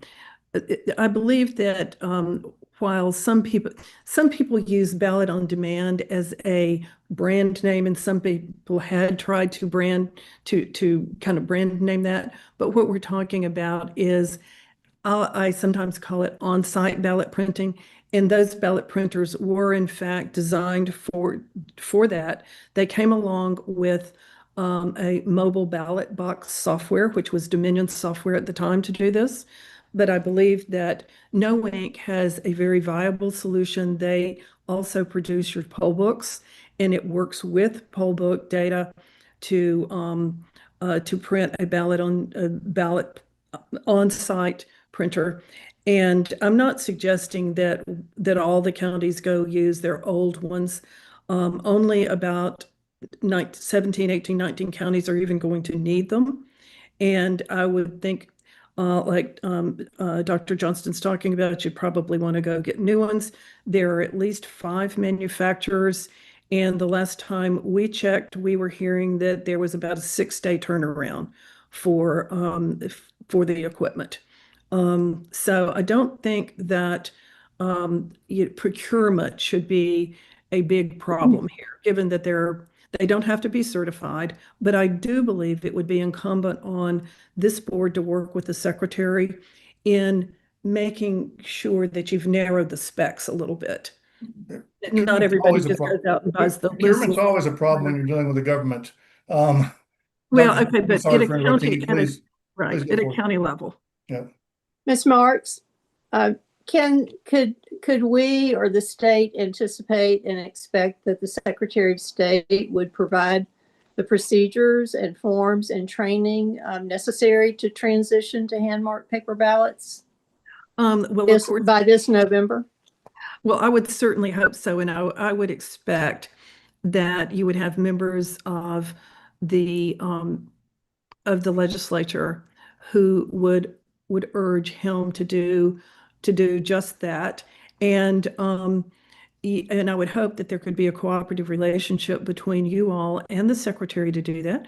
But if you ran into problems, certainly this board has the ability to reach out to the many expert consultants that there are who've done this for decades, who would be able to help you in 2 or 3 days do all that you needed to do for probably very reasonable fees, and you could get that done. I mean, you could do it by the end of next week if people were willing.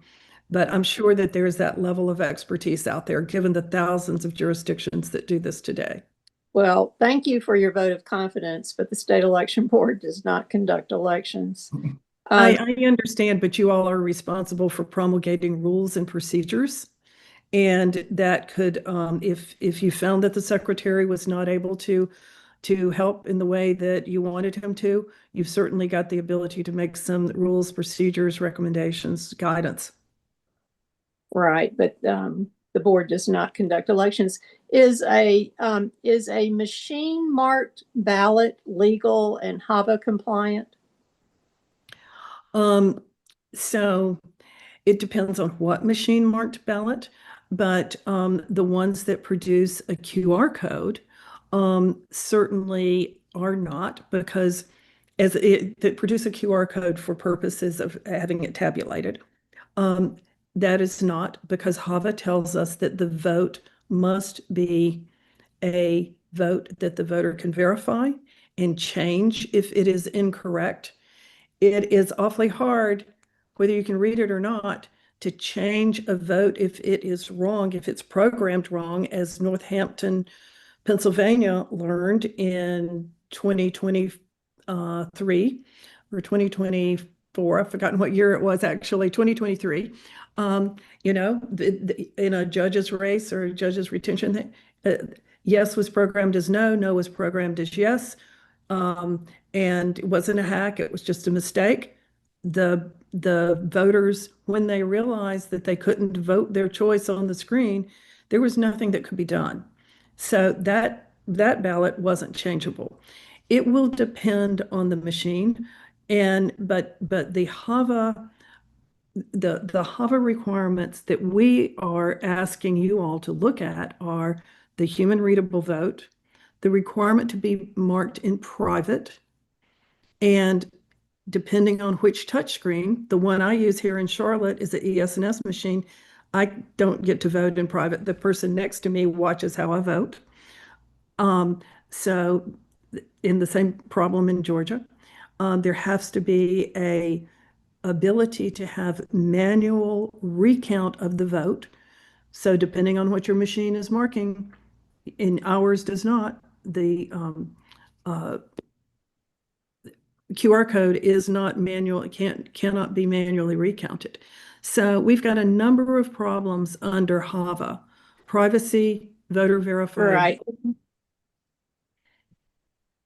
And- I'm really moving toward the question of putting on a forensic hat and asking, does a machine marked ballot meet the necessary forensic standard to be an auditable paper document?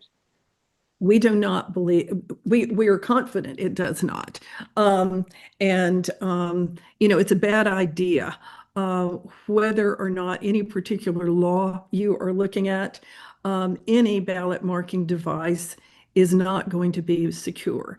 And I think that Professor Appel at the last meeting made that pretty clear, that hand-marked paper ballots are the only secure method of creating a ballot, a trustworthy ballot. If a machine marks it, it is going to be untrustworthy in the general. Yes, you can do it in a laboratory and fine. But if you're out there in the general polling places, with all of the things that can happen to a computer, we cannot know that it's a trustworthy ballot if the vote's being recorded by a machine. So it would not be satisfactory to move from BMD marked QR codes to BMD marked ovals. Correct. Correct. It was not going to be secure. We're going to have the same problem with the hackability. It's not going to be as hackable if we upgrade the software. But we've still got the problem with it being hackable and voters not verifying. Some people are going to have 45 races on their ballot in the next week.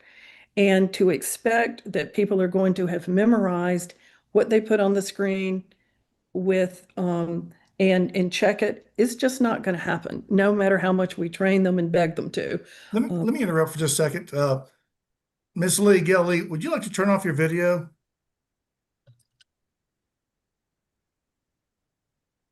All right. Another question. I hear this all the time that Dr. Johnson, yes. Would you unmute Gail's Lee's phone real quick? Me unmute it? No, Sean.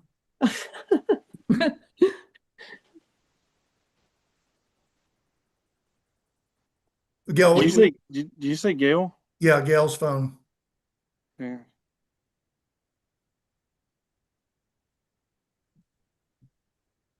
I've unmuted it. She has to click it on her side. Gail, if you can hear me, your video was showing you going on a nice walk. And so you might just want to turn it off, the video, and just leave the audio on. I can't hear you because you're muted, but you just may want to turn the audio off so we don't get to see things we don't need to see. Thank you. That's great. Thank you. Right. Sorry, Dr. Johnson. That was okay. Just a couple more questions. I hear all the time, the problem about the QR code, and then a response is, what problem? So my question is having a pleasant experience by voting on a ballot marking device the same as concluding that the voting method is legal? Certainly not. Obviously, we want the voting experience for everyone to be a pleasant, happy experience.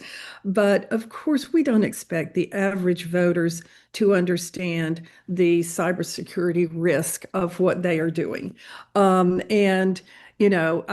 see this a lot from the Secretary of State saying, oh, the voters are so happy with it. But, the voters are not cybersecurity experts. And they don't have to deal with what this board will have to deal with in terms of election challenges that come from having an untrustworthy, unauditable ballot. So at times, the people who are charged with the responsibility, like this board, like the General Assembly, like the Secretary of State, are going to have to make those decisions with a deeper understanding of what it takes to have a trustworthy ballot and a verifiable and transparent election. Is Beth Young on the call? Beth. I see her. Yes. Okay.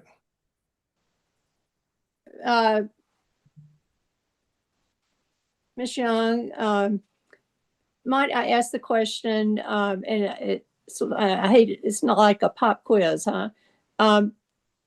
And perhaps we should request an official opinion. Can the QR code, if 189 goes into effect on July 1st, can the QR code be on the ballot? Can it just be present on the ballot? SB 189 talks about it not being able to be used for tabulation. It does not have an express prohibition for it to appear on the ballot. So long as it's not used in tabulation, that would be compliant with 189. So the voters would have no idea whether that was the vote or not. Well, if the tabulated vote is based off of the text that they can read, that would be compliant with 189. The mere existence, if it's not used in tabulation, that would not be a violation. Can it be used as unofficial tabulation? I've heard this idea floated recently. Like for a quick result or a rapid result type thing? I'm not sure. It sounded like a workaround to me. I think all I can say about that right now is that SB 189 speaks about tabulation and official results. So to comply with 189, the QR code should not be used for tabulating or calculating official results. It is silent as to any other uses like that. So it would be like decoration on it would not be used. It would be sort of decoration on the ballot. Would it be, tabulating tapes be produced by this ballot that doesn't use it for tabulation? Would the tabulation tapes from the scanner tabulators be produced? I don't think tabulator tapes generate QR codes. I believe it's just the ballots themselves. Right. They generate tabulation though. You're asking me about operational details that are kind of outside my purview. Okay. All right. And Mr. McGuire, are you still on? Yes. It's a bit uncomfortable knowing that we're still in litigation about this, but could this petition adversely affect either party since there is still current litigation?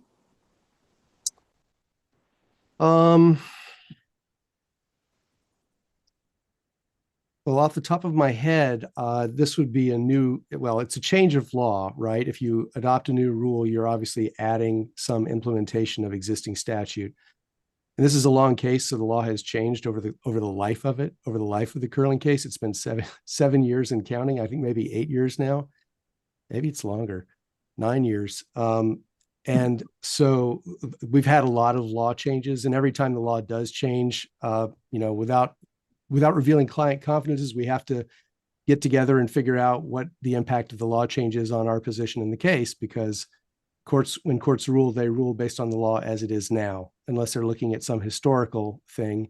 And the curling case has always been a case that's looking forward, trying to get forward-looking relief. And so if the law changes, then obviously that can change the kind of relief that's required. So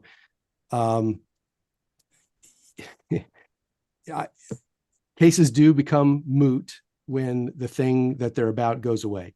And so if, I don't want to speculate on what would happen because I don't know what you're going to do. But if you change the law in a way that eliminates the concerns about voting that are present in that case, then that will impact the case. If it's not decided before that happens. Thank you. And Ms. Marks, I have a concern about the petition for definition of a vote with the phrase on both H1 and 2 that says enforcement action shall not be taken by the state election board. The one of the primary duties of the state election board is to enforce election law, and I find this troubling encounter to what our very duty is. And I could not, I could not support a rule with this. To me, sounds like it's legislating actually and removing the authority of the state election board. I would like to address that. Before I do, I just want to go back to what Mr. McGuire said when he said, when you changed the law, he was talking about you, Georgia folks, not you, the state election board. He was talking about the General Assembly, just to be clear. A lot of people think that we're asking you guys to change the law. We're not asking you to change the law. On that provision that you're right is in both paragraphs. As I was trying to mention before, we're happy to have a friendly amendment and strike that. It probably on reflection should not have been in there. We're happy to strike that if you would like. And we would just urge, though, that this board send a strong message to the counties. We're going to work with you. We are going to be reasonable. We do not want to try to punish you as you are going through a tough transition. And that was, maybe you can, as I mentioned before, perhaps write a letter of guidance that would give them your assurance that you're not going to that you're not going to be taking, treating them with unduly harsh way. Thank you. And in the rule 183.112.11, conducting elections, I saw that you altered the rule throughout to change superintendent to election director, which I know that's the current election speak these days, but election director is nowhere in OCGA. Although I spent a couple of hours today speaking to a bunch of young adults that designate themselves as election directors, or that's their title, but it's not in our chapter 21 election code. And I would say that's a good point. And I would say the same thing is true of the word emergency. That is what I was addressing in that particular rule, was the emergency balloting. And we don't find emergency in the code either. But your point is well taken. What I was attempting to do, Dr. Johnston, is that emergency ballot rule that you all have worked with for years, it has been kind of focused on the unforeseen. I walk into the polling place and there's a water leak and the touchscreens aren't working, or there's been a fire or whatever. What we were trying to do is to get away from the requirement that poll manager had to get the board on the phone before he or she can do anything. We were trying to just say, let's be realistic. Let's get the supervisor, election director, change the word in whatever way you want to, but the idea was, don't require the poll manager to go get a whole board's permission to say, I got to do something, I got an emergency. Right. Supervisor is probably more accurate, although many of the supervisors in our 159 counties have titled themselves as election directors, which I'm fine with. It's just that it's not in the code. That's an easy fix for us to make if we can figure out what to put in there instead.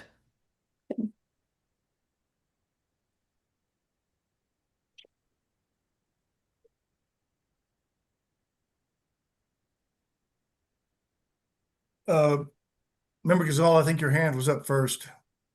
Yes, thank you.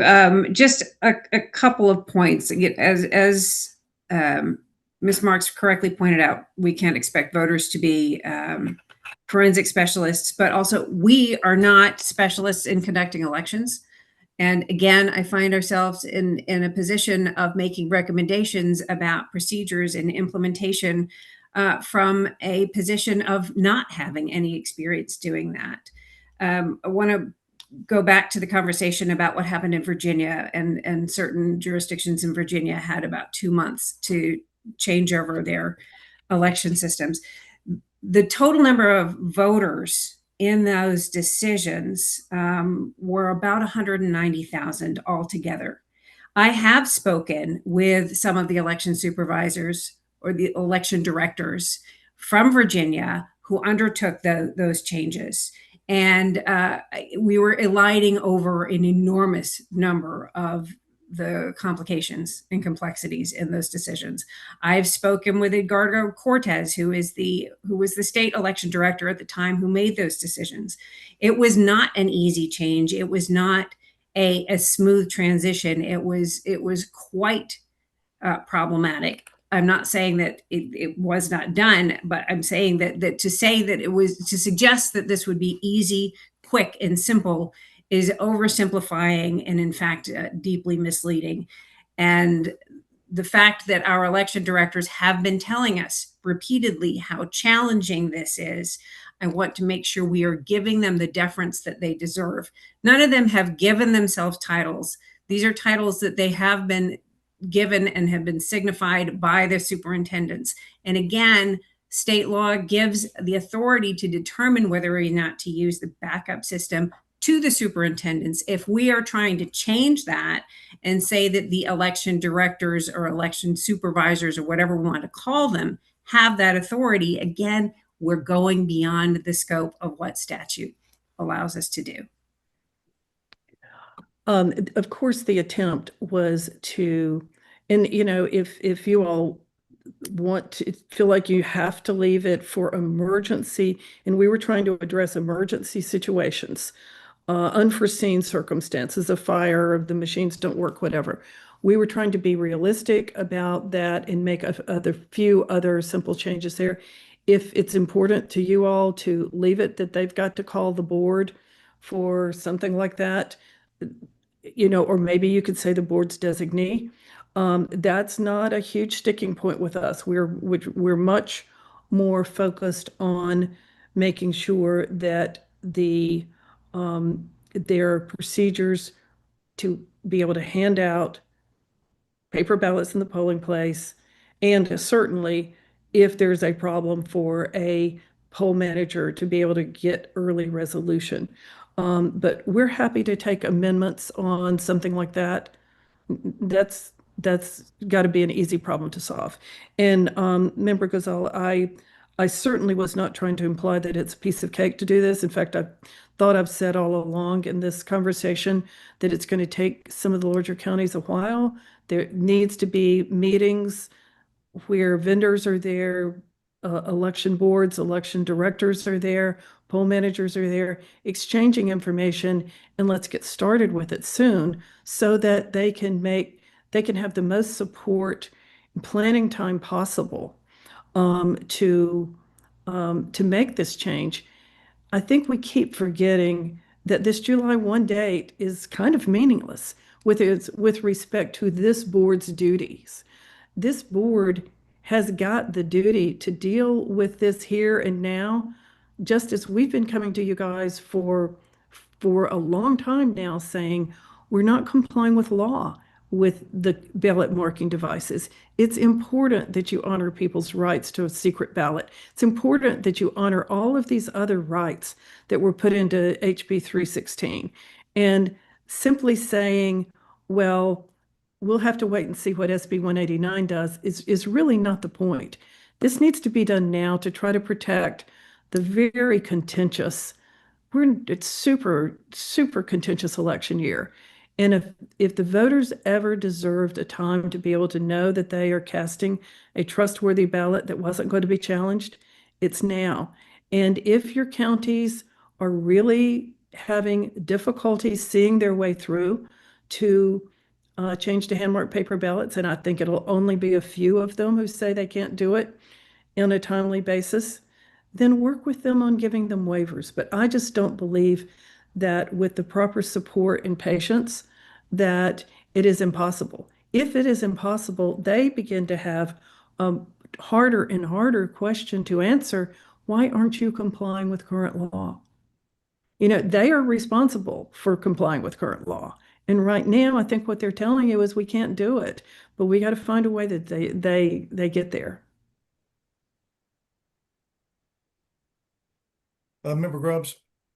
Yeah, just a couple of quick things. To the point earlier about requested data, I actually have in my hands an email that was sent to the Secretary of State requesting a file described with voter name, county residence address, precinct, and combo for all voters who cast a ballot in the November 2024 general election. The response was, we cannot provide the requested data point of check-in time because it would compromise the right to ballot secrecy under Georgia law.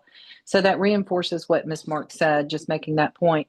Ms. Marks, I noticed in the budget that was passed for the Secretary of State, there's $15 million that was given as part of a grant program or something that was non-specified funding.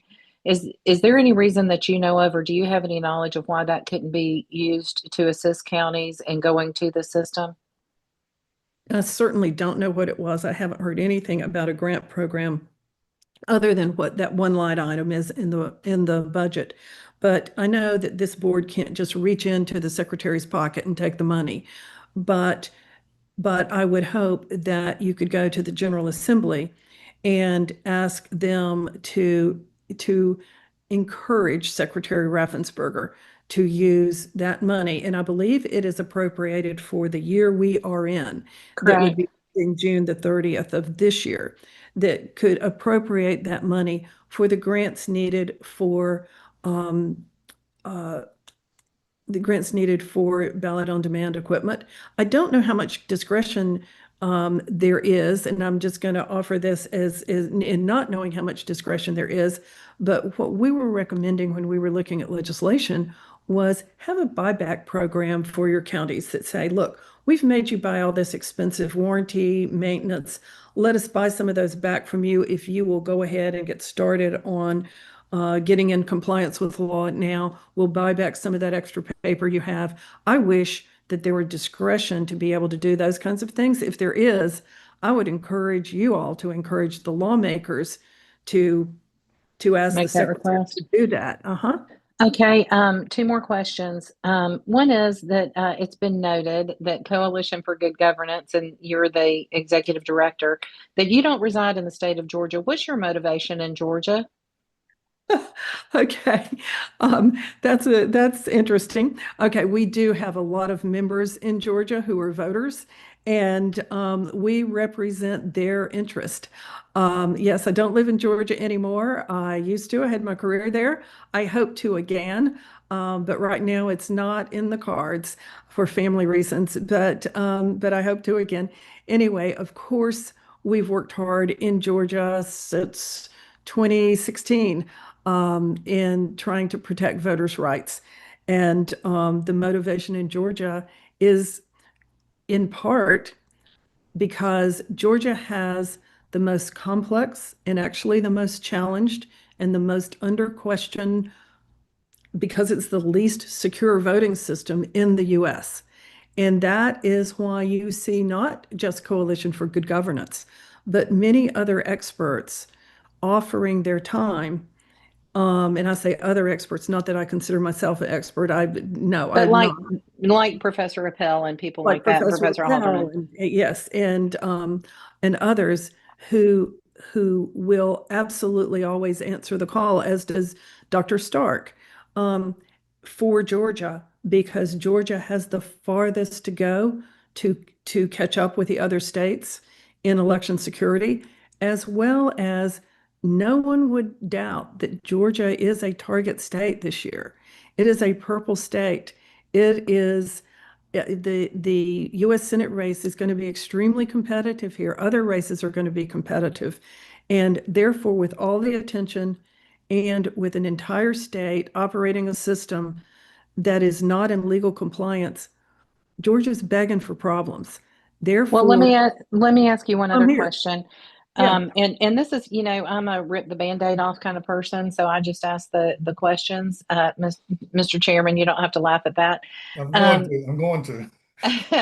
Um, you know, you have your attorney, thankfully, Mr. McGuire, here to help present and answer questions today. And since the curling case was brought up, is there any reason that you would have to be involved in this and to present rule petitions that are of a monetary motivational reason?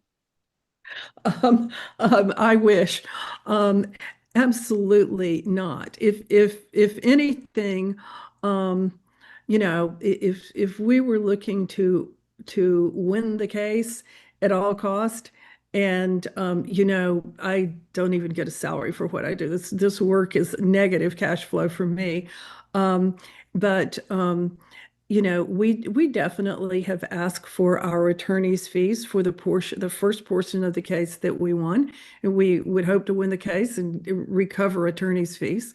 But the work that we're doing today is work saying, hey, change this and get it the way we wanted to, even without a court order. When And you say so we wanted to, is that because you have a motivation or because that's what you feel is in the best interest of Georgians? that's what we're trying to say is we feel this is in the best interest of Georgia. We certainly didn't enter this court case to enrich ourselves. There is no ability to do that.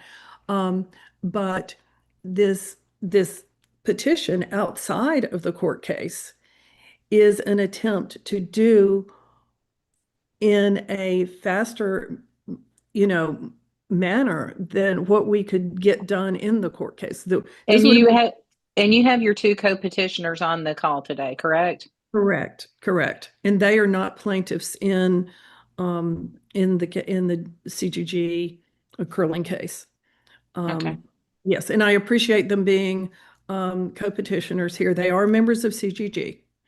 But no, there is absolutely nothing but financial cost involved in doing this, but it's a calling to do it. Understand that. That's all I have, Mr. Chairman. Any further questions from the board on this issue? Before the board begins a discussion, the chair would entertain a motion for a quick 5-minute break. We've been at this for a little over 2 hours now. Second. We have motion and a second from Dr. Johnson. All those in favor signify by saying aye. Aye. Any opposition?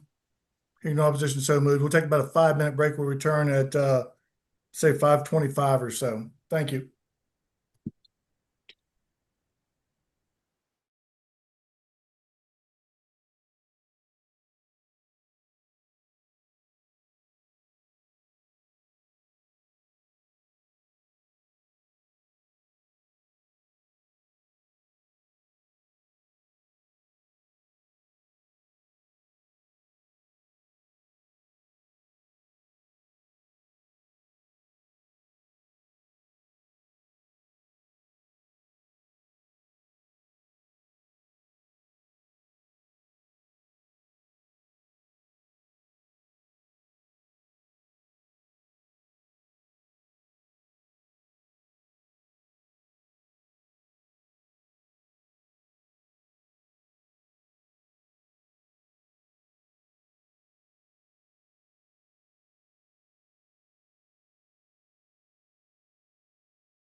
back also, just so you know.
Member Gazal, Member King, are you on?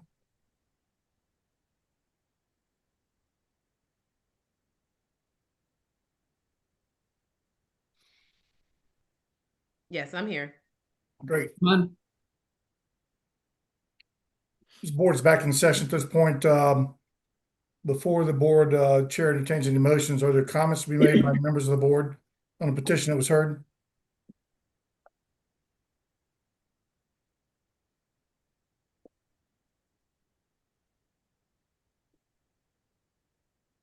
No comments from anyone? Mr. Chairman? Yes. Because there are a lot of details and things like that, I don't know if we're going to take an up or down vote or that kind of thing, but I'd like to ask Ms. Marks if she is willing, if members still have questions, or there need to be any changes to the petition, that we schedule another meeting and perhaps work through some of those issues. The board today needs to either vote to initiate rulemaking procedures, not initiate rulemaking procedures, or we can delay the vote if changes are to be made to we can continue the petition and allow change to be made.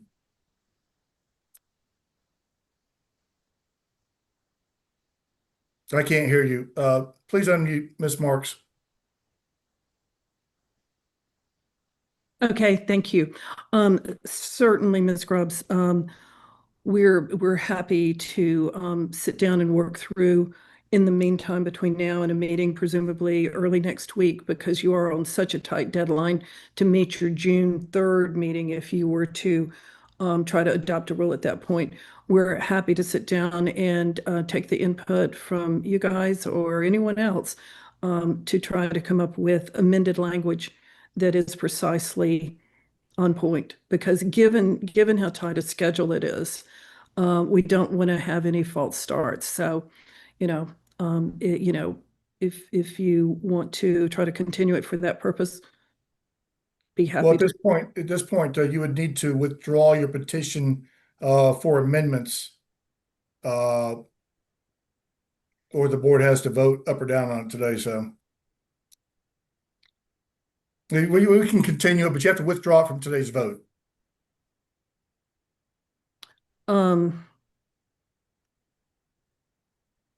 Well, can we hear from the other members to see what their thoughts are on things as worded, or are there things they would like to see amended? Well, there's substantial changes that are being recommended, I think. Removal of a lot of language in there, which constitutes pretty some substantial changes. Now, we've done this before with other petitions where there's, it's not just one or two words or even one sentence, a lot here.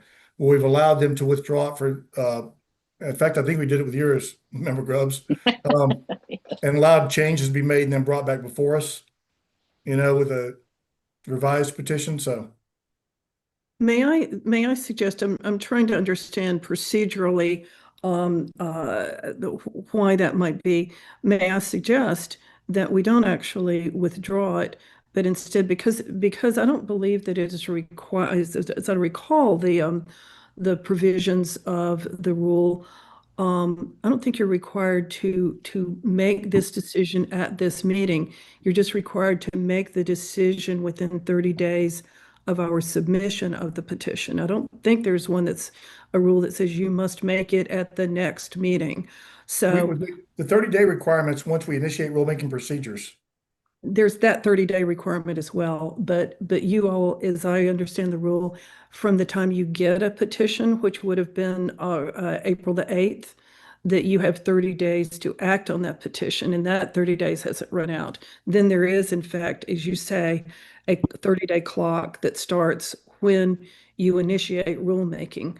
And so if I don't have to withdraw the petition, I would prefer procedurally not to do that so that I don't have to formally resubmit, but that if it's the pleasure of the board for you all to work with us on this and get some other input, I would prefer not to withdraw it, but that you all would choose to work with us on that and then take it up for a vote in a very near-term meeting. Let me get a ruling from Beth Young. Beth, are you still on?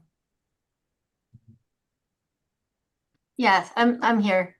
Could you advise, I mean, is the board required to take action on this petition today, or can we continue it to another meeting? So 501319 just requires that the board act within 30 days of when the petition was filed, and I'm not sure what the filing date is of the petition, but assuming that there's still time within that 30-day window, that would comply with 501319. That's 50139, sorry. Well, I have a technical question, Marilyn, because you submitted revisions last night to the original petition. So do we go by the initial date of April 8th, or do we go by yesterday's date when the revised petition was given to us? Yes, regardless, we're well within a 30-day window. I understand. I'm just clarifying. I'm just clarifying some stuff. Beth, you? So, you know, if Ms. Marks wanted to have the board construe the petition as a new petition, a new petition submitted yesterday, that as long as there's no objection from either party, that would be fine. Usually that 30-day limitation is more something that respondents or that the proponents are insisting on. So since Ms. Marks, I think, seems to have some flexibility with that, you could treat it as a new petition and restart that clock if everybody agrees to do it that way. Sorry. We would prefer not to restart the clock, but consider it to be an April 8th filed petition. Again, you all have such a tight deadline before you've got a July 1st deadline you're trying to work with, a June 30th, the June 3rd meeting date. And so if we have this meeting next week, it's not going to really matter, but I would like to use the April 8th date as the initial date, because we can't ever tell what's going to happen down the road here. But I think if we have a substantive meeting next week where you can take a vote, then the problem's solved. Thank you. The chair would entertain a motion or any comments from the board at this point.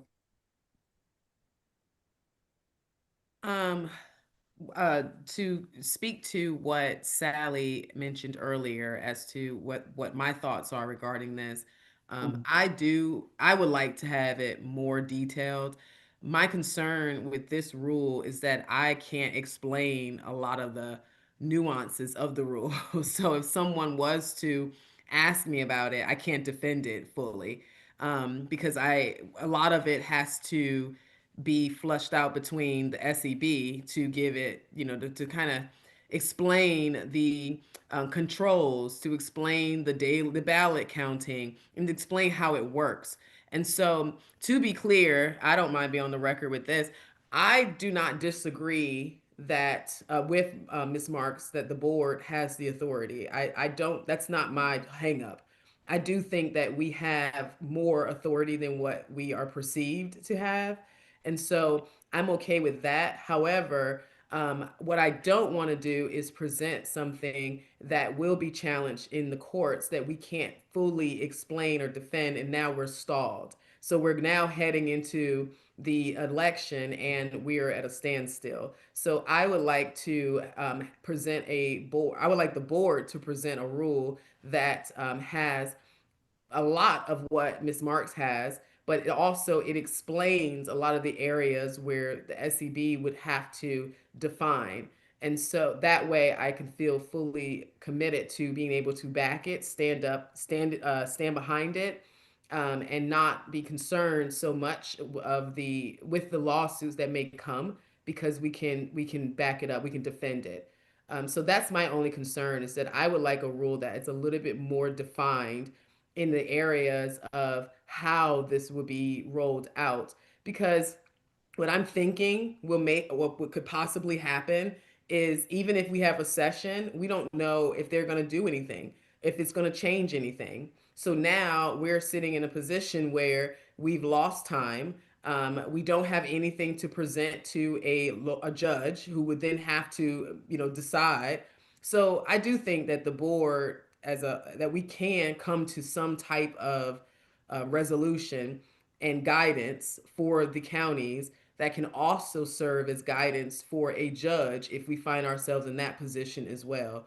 So this is not a no, I don't like the rule. It's I want to define it a little bit more before I can approve it.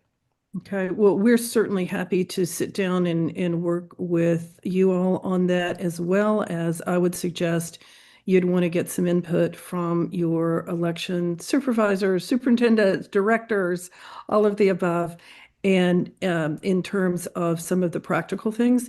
And if you find that some of them may be a little bit hard to write into rule right now until you get more information, you've always got the opportunity to, for the time being, issue guidance, informal, non-binding guidance, and then turn it into a rule as things develop a little bit more.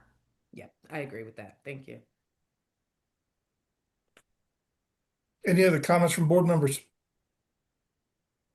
Well, I agree with Member King that one, I've already expressed a concern about the definition of a vote, but I also don't want to put the cart before the horse, and I'd like some exploration and communication with some legislators to better understand what their plan is. I'm fully in support and favorable of moving to hand-marked paper ballots like yesterday, but that's a personal opinion. That's not what the current Georgia code states, and until July 1st,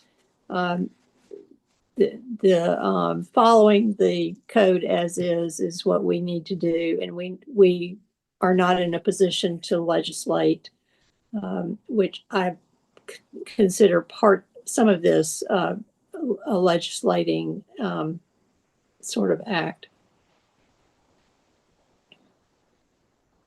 Which part, Dr. Johnston, do you consider to be legislating? The part about not the enforcement. The enforcement.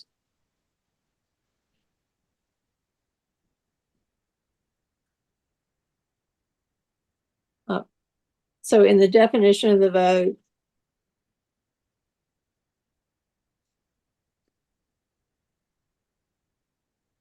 and the changes in conducting elections,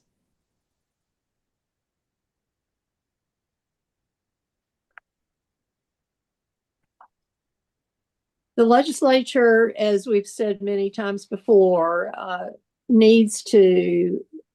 they have work to do, and they need to be clear in what they intend to legislate, which I would hope would be hand-marked paper ballots.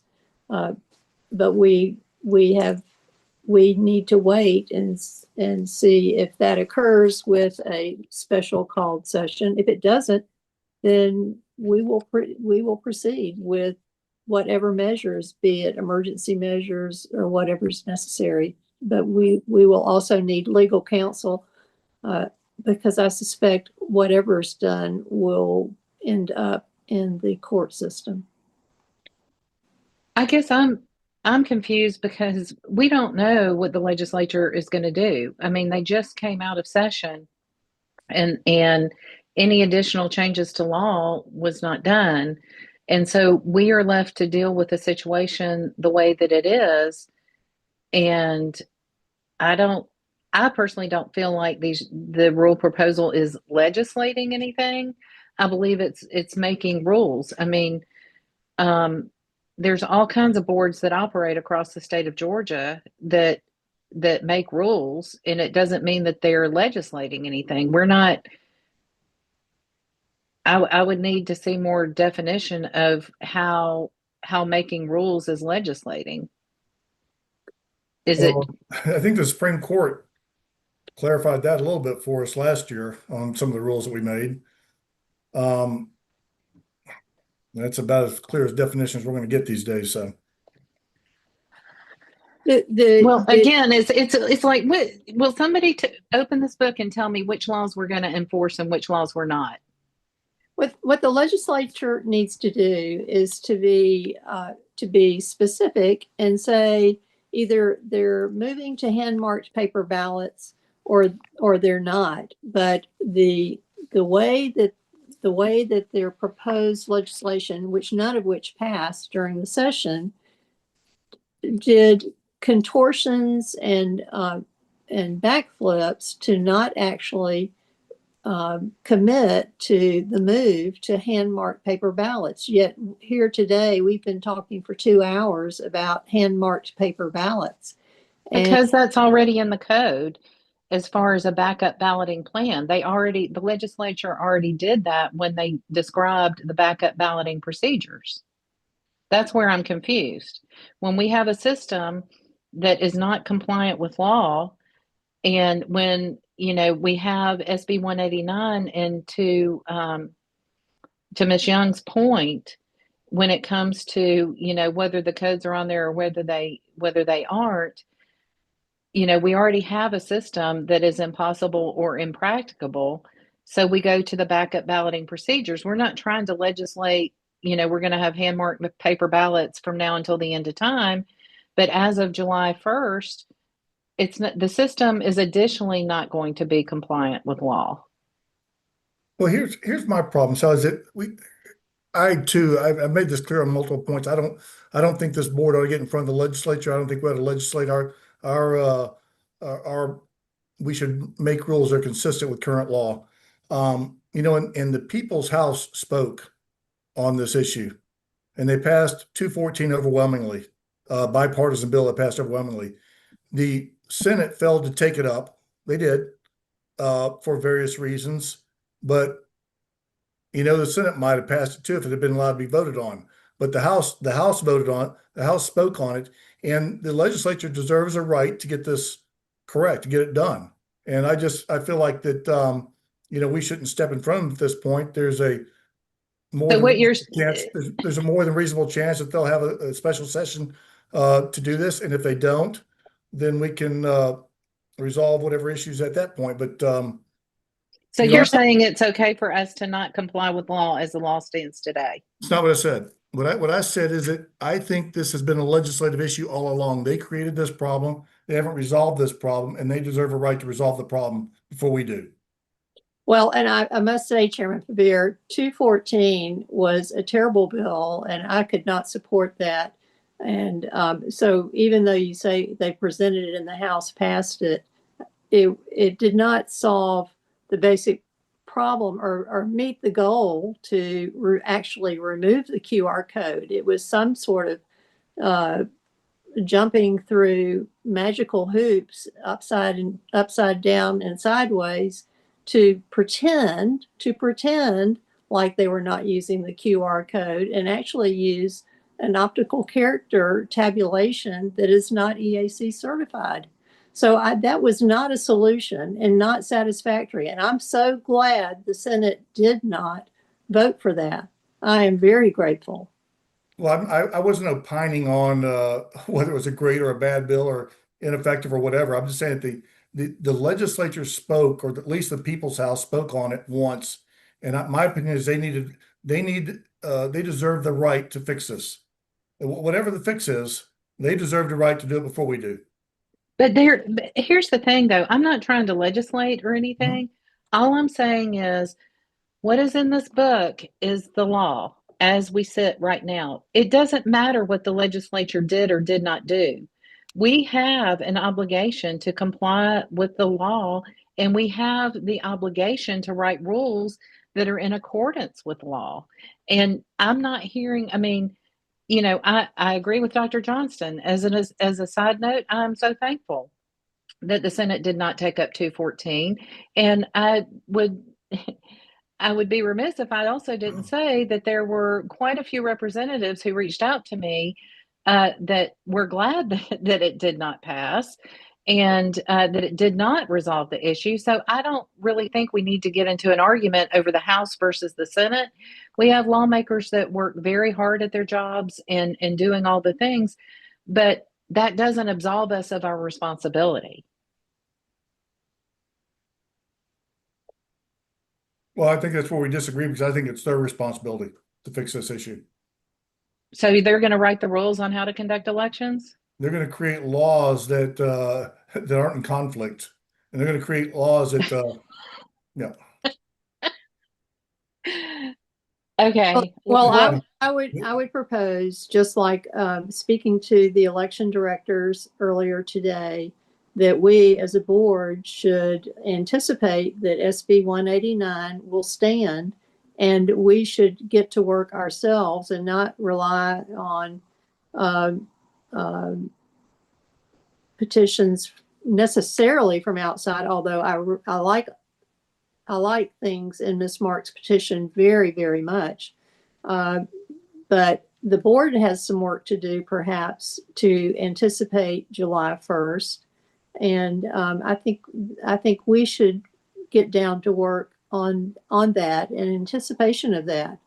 So, I mean, I would propose a rule working group, with the state election board members to address this.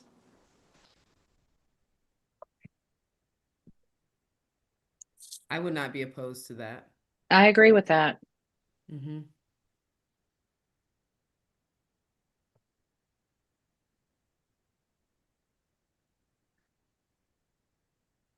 Member Exalt, do you have any comments to make on that? I am always prepared to make sure that the counties have the support and guidance they need to comply with the law. Yep.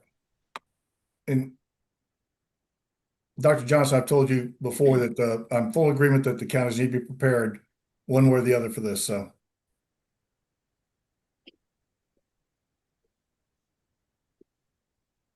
Any further comments? So I guess you're waiting for a motion. Let me hypothetically state a motion, and then if I'm wording it correctly, then we can go off of that. I would make a motion that state election board members work with Ms. Marks in her petition as a working group. I'm happy to assist where I can, and that this petition be heard after getting together and making refinements to the petition, using the date of April the 8th as the petition date, and that we get together next week in another meeting to vote on the rule petition.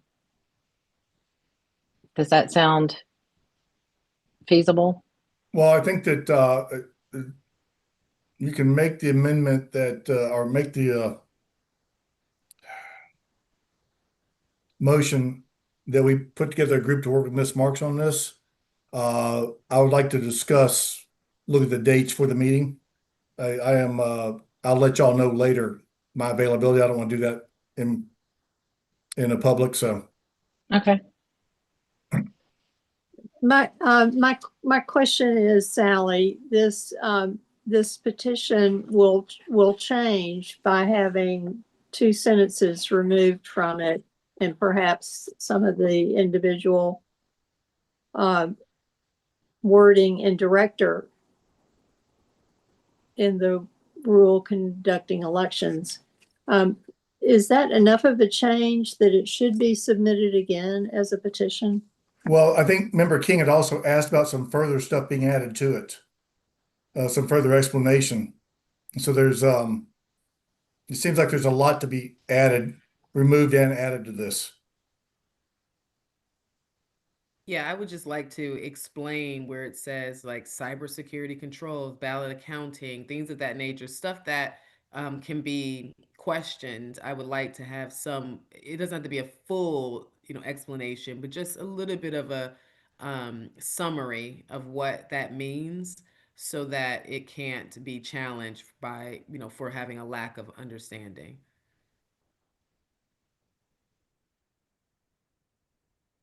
Ms. Marks? Yes, I didn't know whether I should speak or not. Certainly, Member King, I can get to work on that tonight or tomorrow morning. And then it would be great to if I could give you a call and maybe you could give me some of the scope of things that you're thinking about so that I don't miss any of them. Because you're right, we don't have a lot of time for iterations of this, given your June 3rd meeting is going to be a really, hard date for you to have to be able to make a firm decision. If you initiate in rulemaking, it's pretty much going to have to be decided for initiation of rulemaking by Thursday or so of next week. May you to make 3rd. the meeting.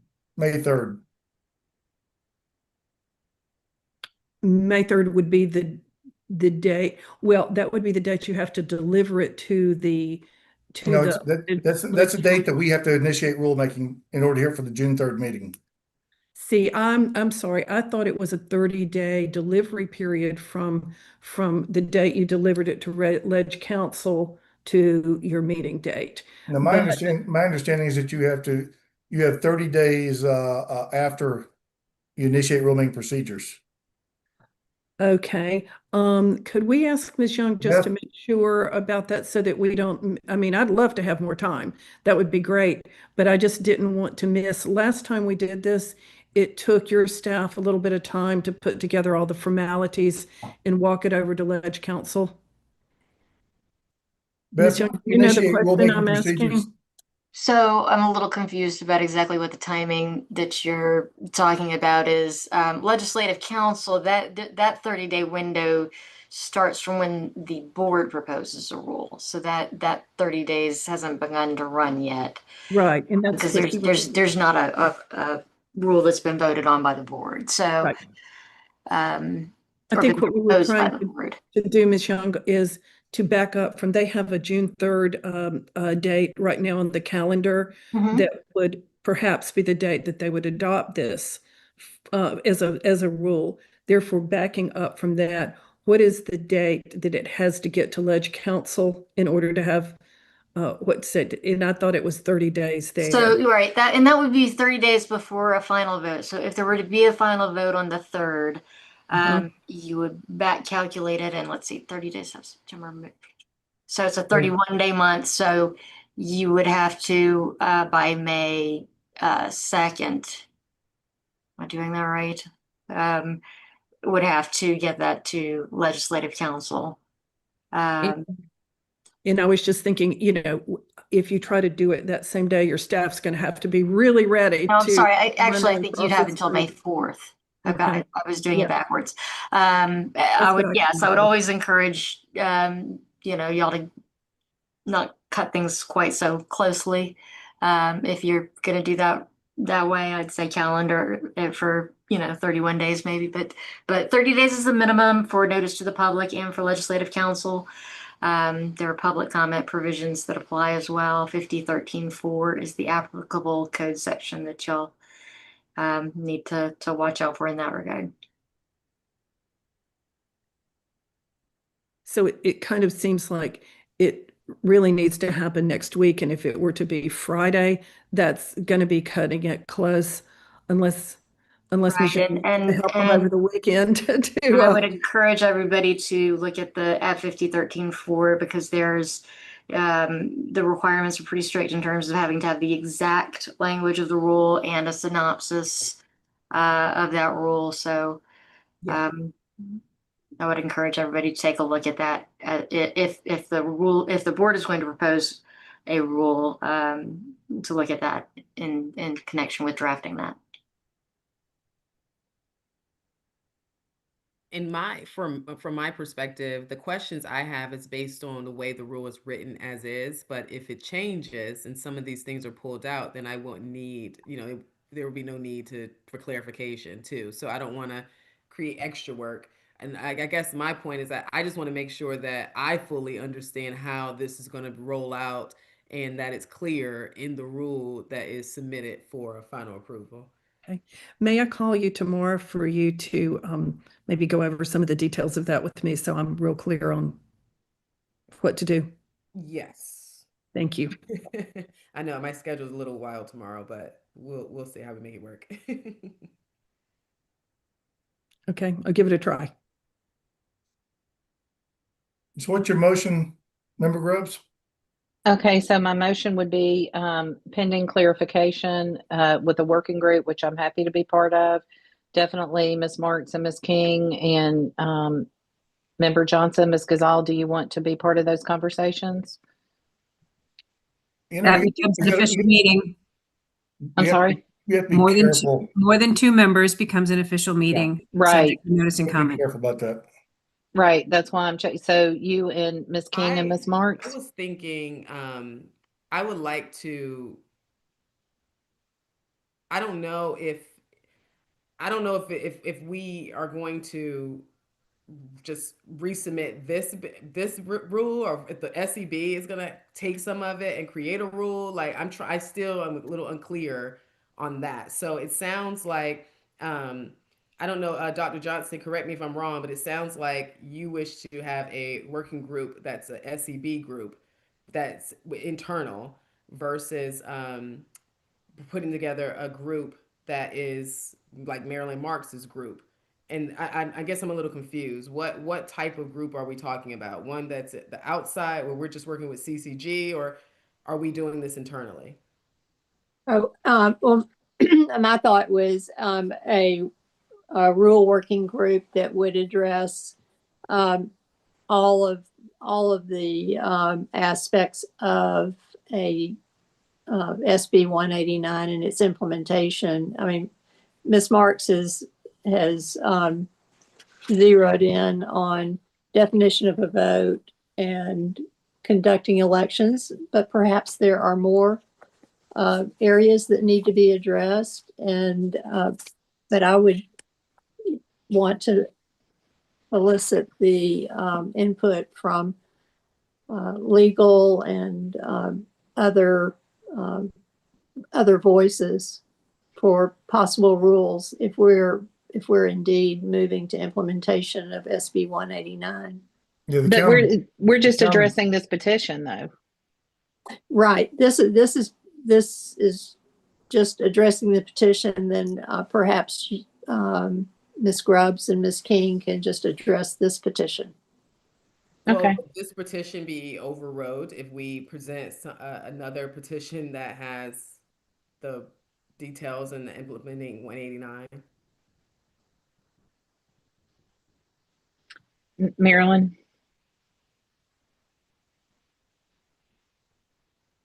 Thank you.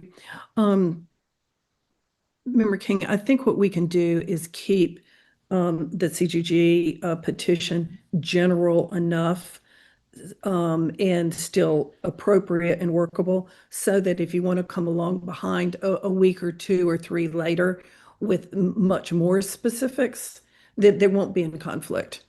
I think we can do that. What would be the purpose of this petition if we're gonna to get the big picture essential stuff going?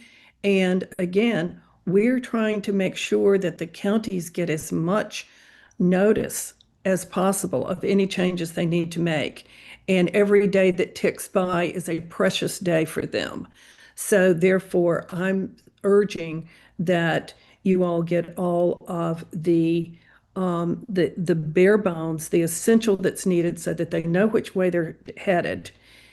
Do that as soon as possible. Let's get something nailed down next week so that you can vote on it on June the 3rd. If there are more details, like, okay, how do you reconcile the ballot scan number with the number of ballots in the ballot box, or details like that, they can probably wait a week or two beyond that. They can wait a bit beyond that, because your election boards need to know the direction they're heading. They need to know that they're going to be able to, or need to get ballot on demand printer procurement, that sort of thing, before they need to worry about how to put the ballots in the folder to count them at the end of the night. Well, see, I that's think, where I disagree. I think we need to I don't want to convolute it. I'm not really a fan of passing two separate petitions that essentially directs the counties to do the same thing. I feel like we can come. I would like to support one petition that outlines how the counties will implement 189 in one petition. That way okay, they are not confused.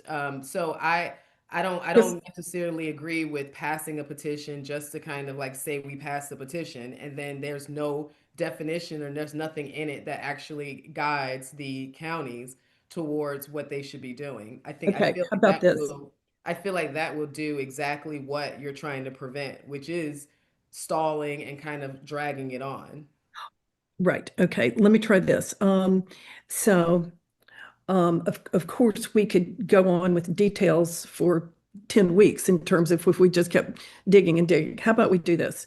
We get to work quickly. I'll get to work first thing in the morning, get to work quickly, cover as much territory as we think is reasonable in the available time. You all have a meeting next week to consider initiating rulemaking on as absolutely far as we can get between now and your meeting time, and see where we are at that point. And given the urgency of the time involved to try to meet your June 3rd meeting date, it's so critical. And your election directors and boards clearly need to know where you're headed here.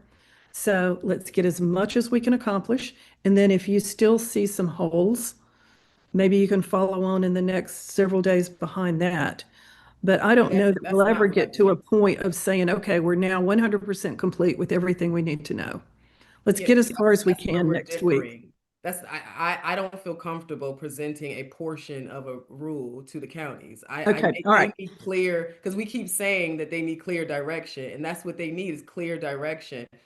July 1st is the drop dead date, right? So as of right now, there's nothing that they can do. I mean, they can start training and having conversations, but as of right now, the law is still in place. So Well, rushing to just get something done that is half of what the counties need it feels really ineffective to me. okay, I would most or I would rather support putting together a committee that will put together an actual rule petition that can be implemented immediately, that has clear direction, clear instructions. I am not a fan of supporting two separate petitions. I think that's going okay. to create confusion. Well, given the time constraints, what we will do is we will think of every possible And it doesn't thing have, that's I don't want you needed, to and feel we'll have it pressure. done next week. We'll I have don't it want you done to feel next pressure. It week. doesn't have to come from CCG. Like it can come from the board. It's just I'm just being clear that where I would come in is when there is a petition that has all the teeth in it, that can stand on its own 2 feet and actually provides guidance fully for the counties and doesn't create confusion. So Well, that's all the point I'm Ms. making. Grubbs has said she's been willing, can work on it. If you can work on that with me next week, I'll have as much complete to you over the weekend as possible, Ms. Grubbs. I don't think that satisfies what Dr. Johnson wants, which is some other input from legal and the counties and all that too. I mean, I just find this almost impossible to be done next week with Well, trying to okay. meet what everybody wants with all of this. And if we're making that kind of change, is basically it's a new rule to begin with. It's not this existing rule. You can't add 10 other things to it and call it the same rule anymore. It's a new rule. Well, okay, And maybe we I think there's some agreement among the majority of this board to create something that helps with 189. It's just maybe not what it fixes the 189 problem I said.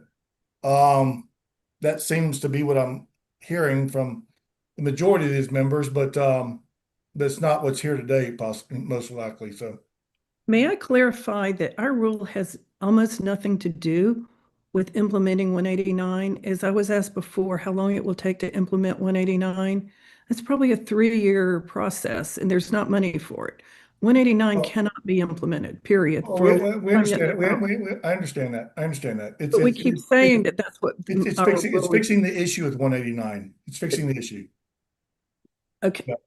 Okay, but let's remember that it's not just 189. We've got an issue today. If there was election conducted tomorrow, the election that's going to be conducted on May 19th is at risk for candidates and voters challenging it and saying, you didn't obey any of these laws. Forget SB 189. That's why this needs to be done urgently. I think the board understands that. I think Okay. board, let's All right. so Member King, if I'm reading you right, you would like to start kind of fresh and develop something that touches all the bases you're concerned about. Dr. Jan, I'm kind of reading that from you too, that you want to see something that's more comprehensive, that doesn't get us in trouble, and meets the needs of getting us to a ballot on demand or a hand-marked ballot type situation. Member Grubbs, I think that you want to go with what's here. Well, what I want to do is I want to work collaboratively with Ms. Marks to make the changes to the petition, because we are in a time crunch and the ball is, continually being kicked down the road. And I would like to work with her petition to come back next week in another meeting to see if it passes muster. And I hear what Ms. King and Dr. Johnston are saying, but we have a petition as presented. And if there are things that can be changed in that petition, then I think we should give that serious consideration and thought. And then if it can't be worked through and there's more things that need to be added, then Ms. Marks can withdraw her petition. But where I was going with my motion was to say, Ms. King and Dr. Johnston get with Ms. Marks on the petition, see what needs to be changed, and bring it for a vote next week. And then if there are separate rules that need to be done by the board, then we can do that. Or if Ms. Marks' petition doesn't cut the mustard with them, then we can vote and, meet again next week and have a 5-minute meeting and vote it down and move on. That we've never had a 5-minute meeting, that'll never occur. So, and Mr. Chair, real quick, I think what's happening is I remember 2024 when we pushed rules and it was great in effort. It was actually rules we needed. We're seeing now that we should have had some of those rules. I mean, there was issues that, have come up where those rules being in place would have prevented things. So everything was good. However, we do have to consider whether or not what we're doing is positioning us for a lawsuit that would then stall us. That's my biggest concern, is that I don't want to be so afraid of the timing that we rush and put something in place that then puts us in a position where we can't move at all because everything's tied up in the courts. And now we're hoping the legislature come through, but if they don't, then the judge is then going to push something through, and now it's just more chaos. I believe that patience is not necessarily, doesn't mean that you have to fall behind or be or procrastinate, but I don't like feeling rushed into just like whipping something together just so we can pass it and then go from there and then start defining after the fact. To me, that's not how I like to operate. I would prefer for us to come up with a committee that can put together a actual petition and that we can vote on. And if it's not ready by June 3rd, we have until July 1st that this is implemented. So we still have a little bit of wiggle room in there, and at least we have something that is, or even if it comes a little after July 1st, the fact is, I would rather present something that can stand on its own 2 feet, that won't be defeated in court, as well as it provides the guidance necessary for our counties and that they're not confused. That's what's on my mind right now. I don't feel comfortable passing 2 petitions, and I don't feel comfortable, whipping together this petition where it's now not a different petition, it's just a little more defined, and we just pass it, but we're still at square one. I could not agree with you more. So, any comments from the board? This is board comment portion. Any comments from the board? I'd like to hear from Ms. Gazal. Ms. Gazal? I have nothing to add at this time. Okay. Thank you. So will there need to be a motion to create the committee, or? We have a motion from Member Grubbs first. Okay.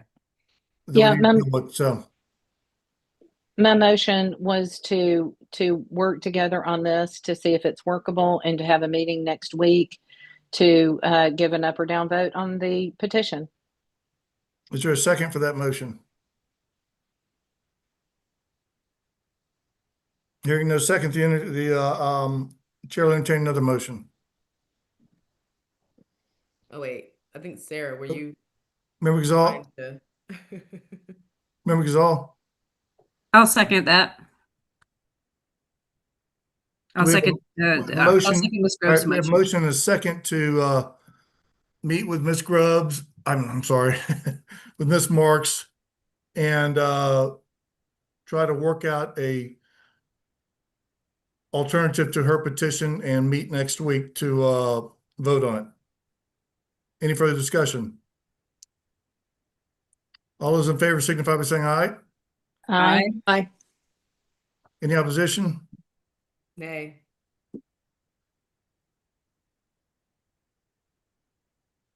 The chair will exercise his right to vote and will vote nay. Motion carries 3-2. Are we ready for another? You voted yes, right, Dr. Johnson? Yes. Okay, all right. Listen. Motion carries 3-2. The board will work on a meeting date that'll not right now because the chair will inform you of his issues. Options. So, yeah. Anything further on this petition? All right. One thing I was, Ms. Marks, you had made a comment at the beginning with your attorney that this board did not take time to properly consider things.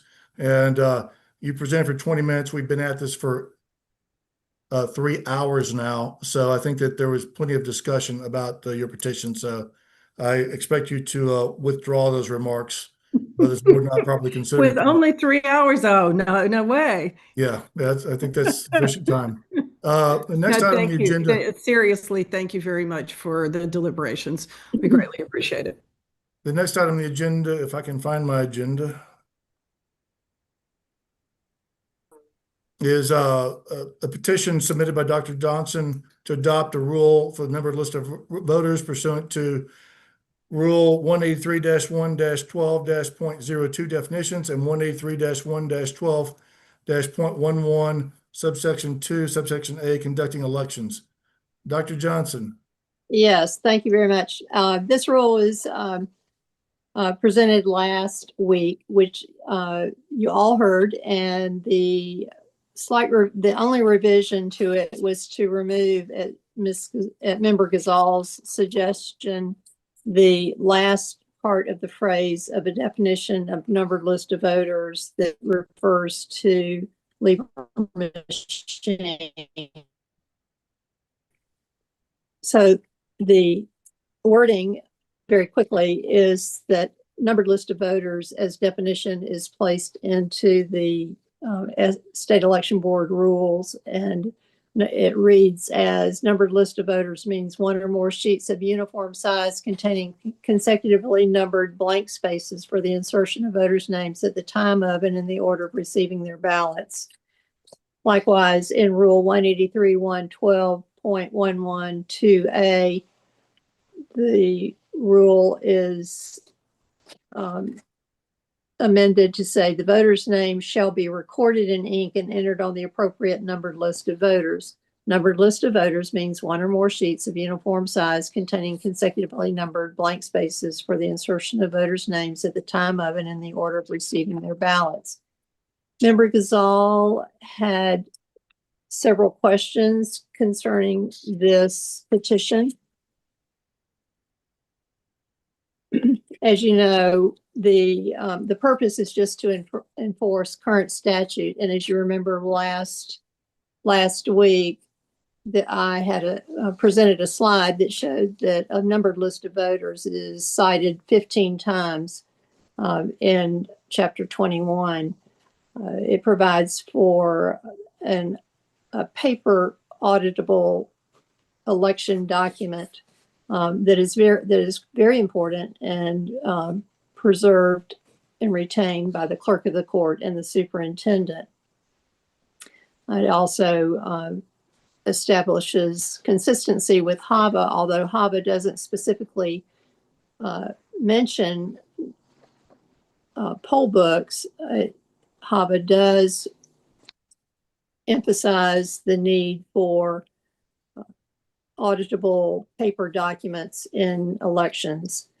So the questions that were raised were, to cut to the chase, is there an issue with secret ballot? And the answer is no, there's no issue with secret ballot and the numbered list of voters. It is no secret who voted. And in fact, it's important to know that only registered voters have participated in the election. There is no identifying information on the paper ballot that links the voter to the ballot. Paper ballots are mixed and jumbled in the ballot box, so it would be impossible to definitively identify the ballot to the voter. The importance of the numbered list of voters is evidenced by these 15 sightings in Georgia Code as important and a vital election document. The other question is there an issue with voter privacy? The answer is no. There is no connection with the paper ballot and the privacy of the voter once the ballot is placed in the ballot box. There was a question concerning Vote Safe, a program that is provided for those that are have protective custody and have applied for this program. Would there be a problem for voters in Vote Safe? The answer is no. There are about 100 voters statewide with this status. Their names are not secret, but when voter rolls are provided, their address is not provided. The numbered list of voters does not include an address. There was a question about small counties. Member Gazal's concern about the voter's secret ballot in small counties or low turnout elections. This concern does not preclude the legal compliance with keeping the numbered list of voters. It cannot prevent following the law by keeping a numbered list of voters. It's the paper backup, it's the audit record, it's the original document. Consider the example of Dixville, Notch, Maine that has 6 voters. I'm sure one might make an assumption of how each of those 6 voters voted because of the small numbers, yet they hold elections every year and are usually the first to report in the country. The topic of knowing how voters vote should be addressed with current technology such as artificial intelligence, data mining, etc., but not by removing the real-time at the voting location papered numbered list of voters. Then the question was raised or the topic of cybersecurity issues. In discussion of Dominion Liberty voting system. I contacted Dominion voting system liaison 2 days ago And I was reassured that there's no identification, name, date, or time on the ballot image or the audit mark image or the cast vote record. The order is shuffled. The precinct scanners, ICPs, do not capture name of the voter or the date or the time on the audit mark images. Comments regarding DVS order have no bearing on this petition that directs compliance with a papered numbered list of voters. In fact, every concern bolsters the need and strengthens the argument for keeping a paper numbered list of voters. Example, what if there's a poll pad malfunction, a loss of data from an outside vendor, alteration of data from an outside person or hacker? Marks and Gazal's question regarding manipulating the machine, that is images in cast vote record order, to connect a voter to a vote is not sufficient to violate Georgia statute and not keep a numbered list of voters. I've seen no evidence that confirms this is occurring. If there is an issue, in fact, then the Dominion defect should be corrected by the Secretary of State immediately. But that is still no excuse for noncompliance with current Georgia law to keep a numbered list of voters. If Member Gazal and Ms. Marks are concerned, then they should address this issue with the General Assembly, Dominion voting system, or Liberty voting system, knowing the Secretary of State, the Attorney General, the Governor, and the DOJ. If a voter has been linked to a vote in this manner, then that person, entity, or agency should be reported, investigated, and prosecuted. Voter privacy is applicable to everyone, the public, Secretary of State, an outside vendor, or an election official. If there is an issue with Dominion voting systems and voter privacy related to ballot images, then Dominion voting system or Liberty voting system has a defective product and should remove it. The Secretary of State has stated ballot images are not reliable as a record of a ballot that has been cast. The ballot image has no date or timestamp. If there's a date timestamp linking a particular ballot to a particular voter, then Dominion is in violation of the law and should immediately change the system. Secretary of State's response in the past has stated that the identity theoretically could be determined in unusual situations, but this is true for any election by any method, whether it would be hand-marked paper ballots and watching voters that come into a polling place early on a Monday, Tuesday, or Wednesday. Furthermore, if the Secretary of State states they can figure out how a voter voted, but practically speaking, this is not a concern, then practically speaking, this is not a concern that should deny following the law. In today's technology environment, there's a greater probability that someone knows how a voter voted than the contortions described by reverse engineering of Ms. Marks and others. So the Secretary has, in addition, the Secretary of State has taken ballot images from the counties and sent to enhanced voting and renamed them to a different naming convention to hide or camouflage the cast vote record. This should provide ample protection and concealment of perhaps theoretically attaching a ballot to a particular voter. And furthermore, the Secretary of State has repeatedly and publicly stated that ballot images do not necessarily equate to a vote. And we know that vote history is not a reliable data source for determining if a voter has actually even voted. We must refer to the paper voter list, the paper numbered list of voters, and the paper ballot. Now there's the question of No Ink. No Ink is a vendor of electronic poll books, and they're not involved with ballot printing, ballot scanning, or ballot imaging. The electronic poll book definition does not describe or include mention of the numbered list of voters. Although No Ink can create an electronic numbered list of voters, but apparently does not produce or provide this to poll managers or other election officials on a daily basis. It is not acceptable to deliver our election and election documents to an outside vendor and not an election official that has taken an oath. Simply put, it is the law to keep a numbered list of voters. The absolute necessity for a contemporaneously real-time captured numbered list of voters is to reconcile the unique number of voters to the number of ballots cast. We must refer to the paper voter list, the papered numbered list of voters, and the paper ballot.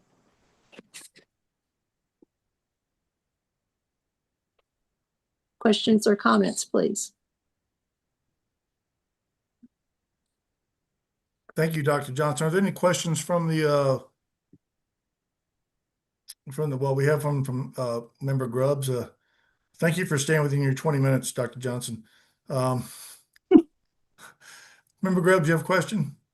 No, I was just going to point out that actually in code section 436, it is one of the duties to have a numbered list of voters. And so I'm kind of confused as to why is this necessary? I'm not saying I disagree with it, but is it just because it's not being done?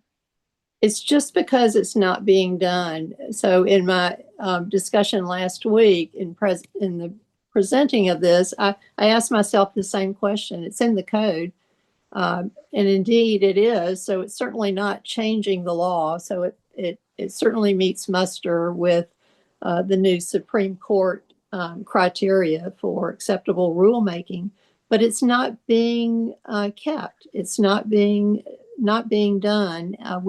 We have our electronic poll books, which are efficient and they can produce reports, which is nice and convenient, but we lack the paper backup. Just like the judicial ruling that the counties must have a paper voters list, electors list. Indeed, we must have a paper backup for the electronic poll book. It's not unusual that there are electronic poll book issues or syncing issues. We may not even know that data is lost, or files might be lost or jumbled, or that paper backup is part of what we want to be able to rely on in case the electronic system does not function correctly. Yeah, because it says it talks about the voter certificates as well. The electors list, the voter certificates, and the numbered list of voters, and the stubs of all ballots used together with all unused ballots, all spooled and canceled ballots, so on and so forth, shall be placed in separate packages, containers, or envelopes and sealed before the ballot box is opened. So, I mean, I certainly have no problem with it. I just wondering if we're being redundant. Not that redundancy is a bad thing all the time. But you answered my question. It's just not being done. That's correct. So that would fall under enforcing the law, right? It would be. So we're going to be okay to enforce the law and we're not going to get sued over that? Well, they say you can sue over a ham sandwich. So let's move forward. It's getting late. Any further questions from the board? Chair will entertain a motion on Dr. Johnson's petition. Mr. Chair, I would just like to confirm with Member Gazal whether these her questions from the other day, did these answer your questions to your satisfaction? They did. I don't want anyone to think that I was strongly objecting. There were just some clarification questions that I had, because I agree that redundancies are really critical to make sure that everything is traceable. And that's the literally the design of our system, is to have lots of built-in redundancies. So you're satisfied with Dr. Johnston's explanations? I am. Okay, cool. Mr. Chair, I'll make a motion that we approve this rule petition. You would make a motion to initiate rulemaking procedures. Okay, I'll do that. We have a motion to initiate rulemaking procedures. Is there a second? Second. We have motion and second. Any discussion? Dr. Johnson, I would hope that you would not vote on this since it's your petition. We have a motion and a second to initiate rulemaking procedures. All those in favor signify by saying aye. Aye. Aye. The chair will also vote aye. There is no opposition, so the motion to initiate rulemaking procedures is passed by unanimous vote. Who says this board can't be unanimous? The next item on the agenda, thank you, Dr. Johnson. Thank you, sir. Hopefully the AJC is still on so that they can put that in their story. Okay. The next item on the agenda is old business, election night. I believe Member Grubbs, this is your edition. Yeah, I honestly don't recall specifically putting it on for this meeting, but we do have the primary coming up, and I've reached out concerning election night observation at the main tabulation center for the state, and I've not heard any response. I would like to find out if you have, but I would like to reiterate that I think it's important to have oversight. It would be considered a tabulation center, and there need to be observers there, and I would like to be sure that we have access to that. I have not heard any, I haven't received any response to your request, so. Mr. Chair, could we contact them and ask them to give us a response and give them a deadline? Because are they just gonna not respond on into the primary, and the answer is just gonna be what? Just floating out there? I think we should ask them to give us a response by a certain time period. I will ask them for a response. Yes, I will. All right. Any further questions on that? Mr. Chairman, I had a question. Yes, sir. Again, I don't think any of us have been in that room except for you. And so my question is, do the votes come in from the counties to the state into that room, and then they're tabulated out? Tell us about it.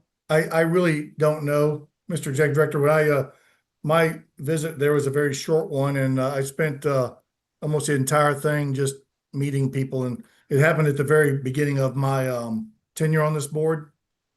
And so I didn't get into all the specifics of how it all works. I was more interested in just meeting people that I need to meet. So are there computers all around? Are there people manning the computers? I mean, what? Yeah, there's computers and there's big screens. And I didn't get into specifics of how it works. So well, as a state election board, I would think it would be very important you have a statewide candidate who, based on what you said last meeting, is kind of in charge of the invitations. That would be Brad Raffensperger, I guess. He is in a primary race. I would think other people who are in that primary race at a bare minimum should be in that same room. yeah, I mean, I can't. I don't have any control over anything. I'm willing to ask the questions and see if we can get a response from them. So do you not think other candidates should be in that room so everybody can walk out of that room and say everything was done right, everything was proper? Well, I mean, I understand y'all want me to comment. I really would like to know exactly the reasoning behind it first before I say anything about it. So I don't have enough information right now to I really want to get some more information on it. So I will do my best to try and get an answer for everybody as quickly as possible. Well, I mean, how much more information do we need? We know that Secretary Brad Raffensperger is in that room, that he's the one that invites people. And we know that the state election board is being denied an invitation and being told to go out to the county elections. We know that. That's in writing. So, I mean, I see the state election board as kind of the highest level of poll watchers in the entire state. And the state election board, of all people, should be allowed to come into that room because everybody wants everything done fair and right. And that should only work to everybody's advantage. Right? I'm not disagreeing with you. I said, I don't know the total reasoning behind it. So I just need to understand that. I mean, I will say- I don't even know what the history of all that is. Like I said, I was there for one night in a very short time period, meeting some people, and you know, I wasn't there to do any poll watching. I wasn't there to do any of that stuff really. But I will try and get an answer for the board. So are you in agreement that the board should be there? Well, I'm not in agreement with anything yet until I understand the facts behind it. Are you in opposition to the board? I'm not in opposition to the board. No, I'm not. I'm just saying I just want to understand the reasoning behind it before I speak out on it. So I think, Mr. Chair, if you presented it to them that this would provide and create more trust, you know, we're all going to accept the results because, I mean, it's just obviously we have to, you know, you go through lawsuits and things of that nature if you don't. However, I think we all see too that our current Secretary of State will also be overseeing the results that are coming in for his own primary. So that does create a level of concern for some people, that there aren't any checks and balances on it. If it's only him and his friends in there or his staff in there, and he's overseeing his own election, I know that there's, you know, people that see other things as conflicts and not that as a conflict. But I mean, if we're not going to say that's a conflict of interest and everyone's going along with it, then I do think that that's why I support it. I should, you know, I'll give you that. Why I support having someone, it doesn't have to be me, and I know it can't be 3 members, but just having someone there that's also in that room to just provide a little bit more of comfort to voters. There are some people that do have concerns about him overseeing his own election. I'll be happy to make that case. That would Yeah, I be hope you don't mind me interrupting for a second. Sorry, I just want to let you guys know that Sarah will be back on here in a minute. She just lost connection. Okay. All right. I'll be happy to make that case. So, Thank you. all right. The next item on the agenda is the executive director has something he'd like to discuss with the board. And Yes. the executive director and I have discussed this. Was it yesterday, James, or the day before?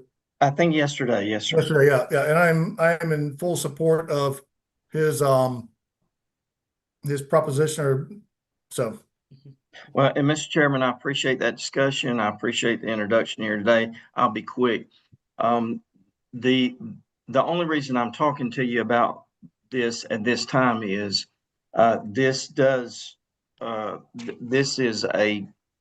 this has a high price tag decision to it, and I just want the board to be made aware of it because y'all had passed some stipulations several meetings back, and I want to be in compliance with that. We have an opportunity to purchase what's called a Just FOIA, an open records program. The cost of the program is roughly $14,386. Right now, y'all know how important open records are. The whole agency, the entire office has looked at this, watched a presentation. I've gone through it with our open records officer, Sean, and he and I roughly calculate that using this program is going to save approximately anywhere from 7 to 10 hours a week on his time in doing open records. Based on those calculations, when I play that out through the whole course of this year, this winds up costing the agency really about $1,000 in what we're saving in man hours and production. But there are lots of open records that takes up a lot of space. This program will give us a cloud to put all that stuff in. They also will provide monthly webinars. They also will train people in our office how to work this program. We've studied it pretty hard.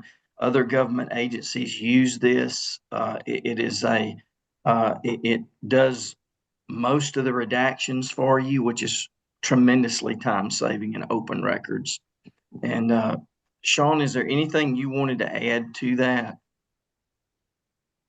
Yeah, like we talked about yesterday, it really helps out with the redactions. Jesse and I one time were looking over a document to see if it needed redactions, and one of the copies of the paper, the email was so small we almost missed it. But the redaction process with just FOIA, it will find the redactions for you. It'll also reduce the amount of traffic we get on open records because it'll keep past records available to the public if they want to search those as well. It'll send a response, so that will help us out with a 3-day window and responding to the requesters in a timely manner. One of my favorite features is it's going to greatly help out with the review and search process. My computer sometimes shuts down when I'm trying to search for too many documents or something that takes up a lot of my inbox, or it takes a long time for it to refresh or for all the files to come up. So that's one of my favorites, because I've constantly had to shut down Microsoft Outlook, reopen it, or even start from Purview. And even if I go through Purview, I have to reopen that up through Microsoft Outlook, and this will help mitigate a lot of that process. And then also with the delivery, like James was just saying, it was going to offer us a Dropbox. So if we have a large amount of files, we don't have to send 4, 5, 6, 7, or 8 emails. We can just put them in the Dropbox, and it'll be one fell swoop and be over. That's all I have. Mr. Chairman and board members, that's it. I'll keep it short. Yeah, I think that we've, the executive director has the right to do whatever he needs as necessary. He did, I think this board did vote that we had to prove, or the board had to be notified of anything over, I believe the limit was $10,000. And so he has decided to, to let us know about this. Is there any discussion, any questions from the board on this? Then we'll just consider it approved, and you move forward with it. Thank you very much. And Sean, thanks you as well. This will really help him, and it'll free him up to help us on other things. Good. Any further questions for the board? If not, then the chair would entertain a motion to adjourn. Motion to adjourn. Is there a second? Second. All those in favor signify by saying aye. Aye. Aye. Motion carries unanimously. Thank you for attending today. We appreciate it, and this meeting is adjourned. Thank you. Thank you.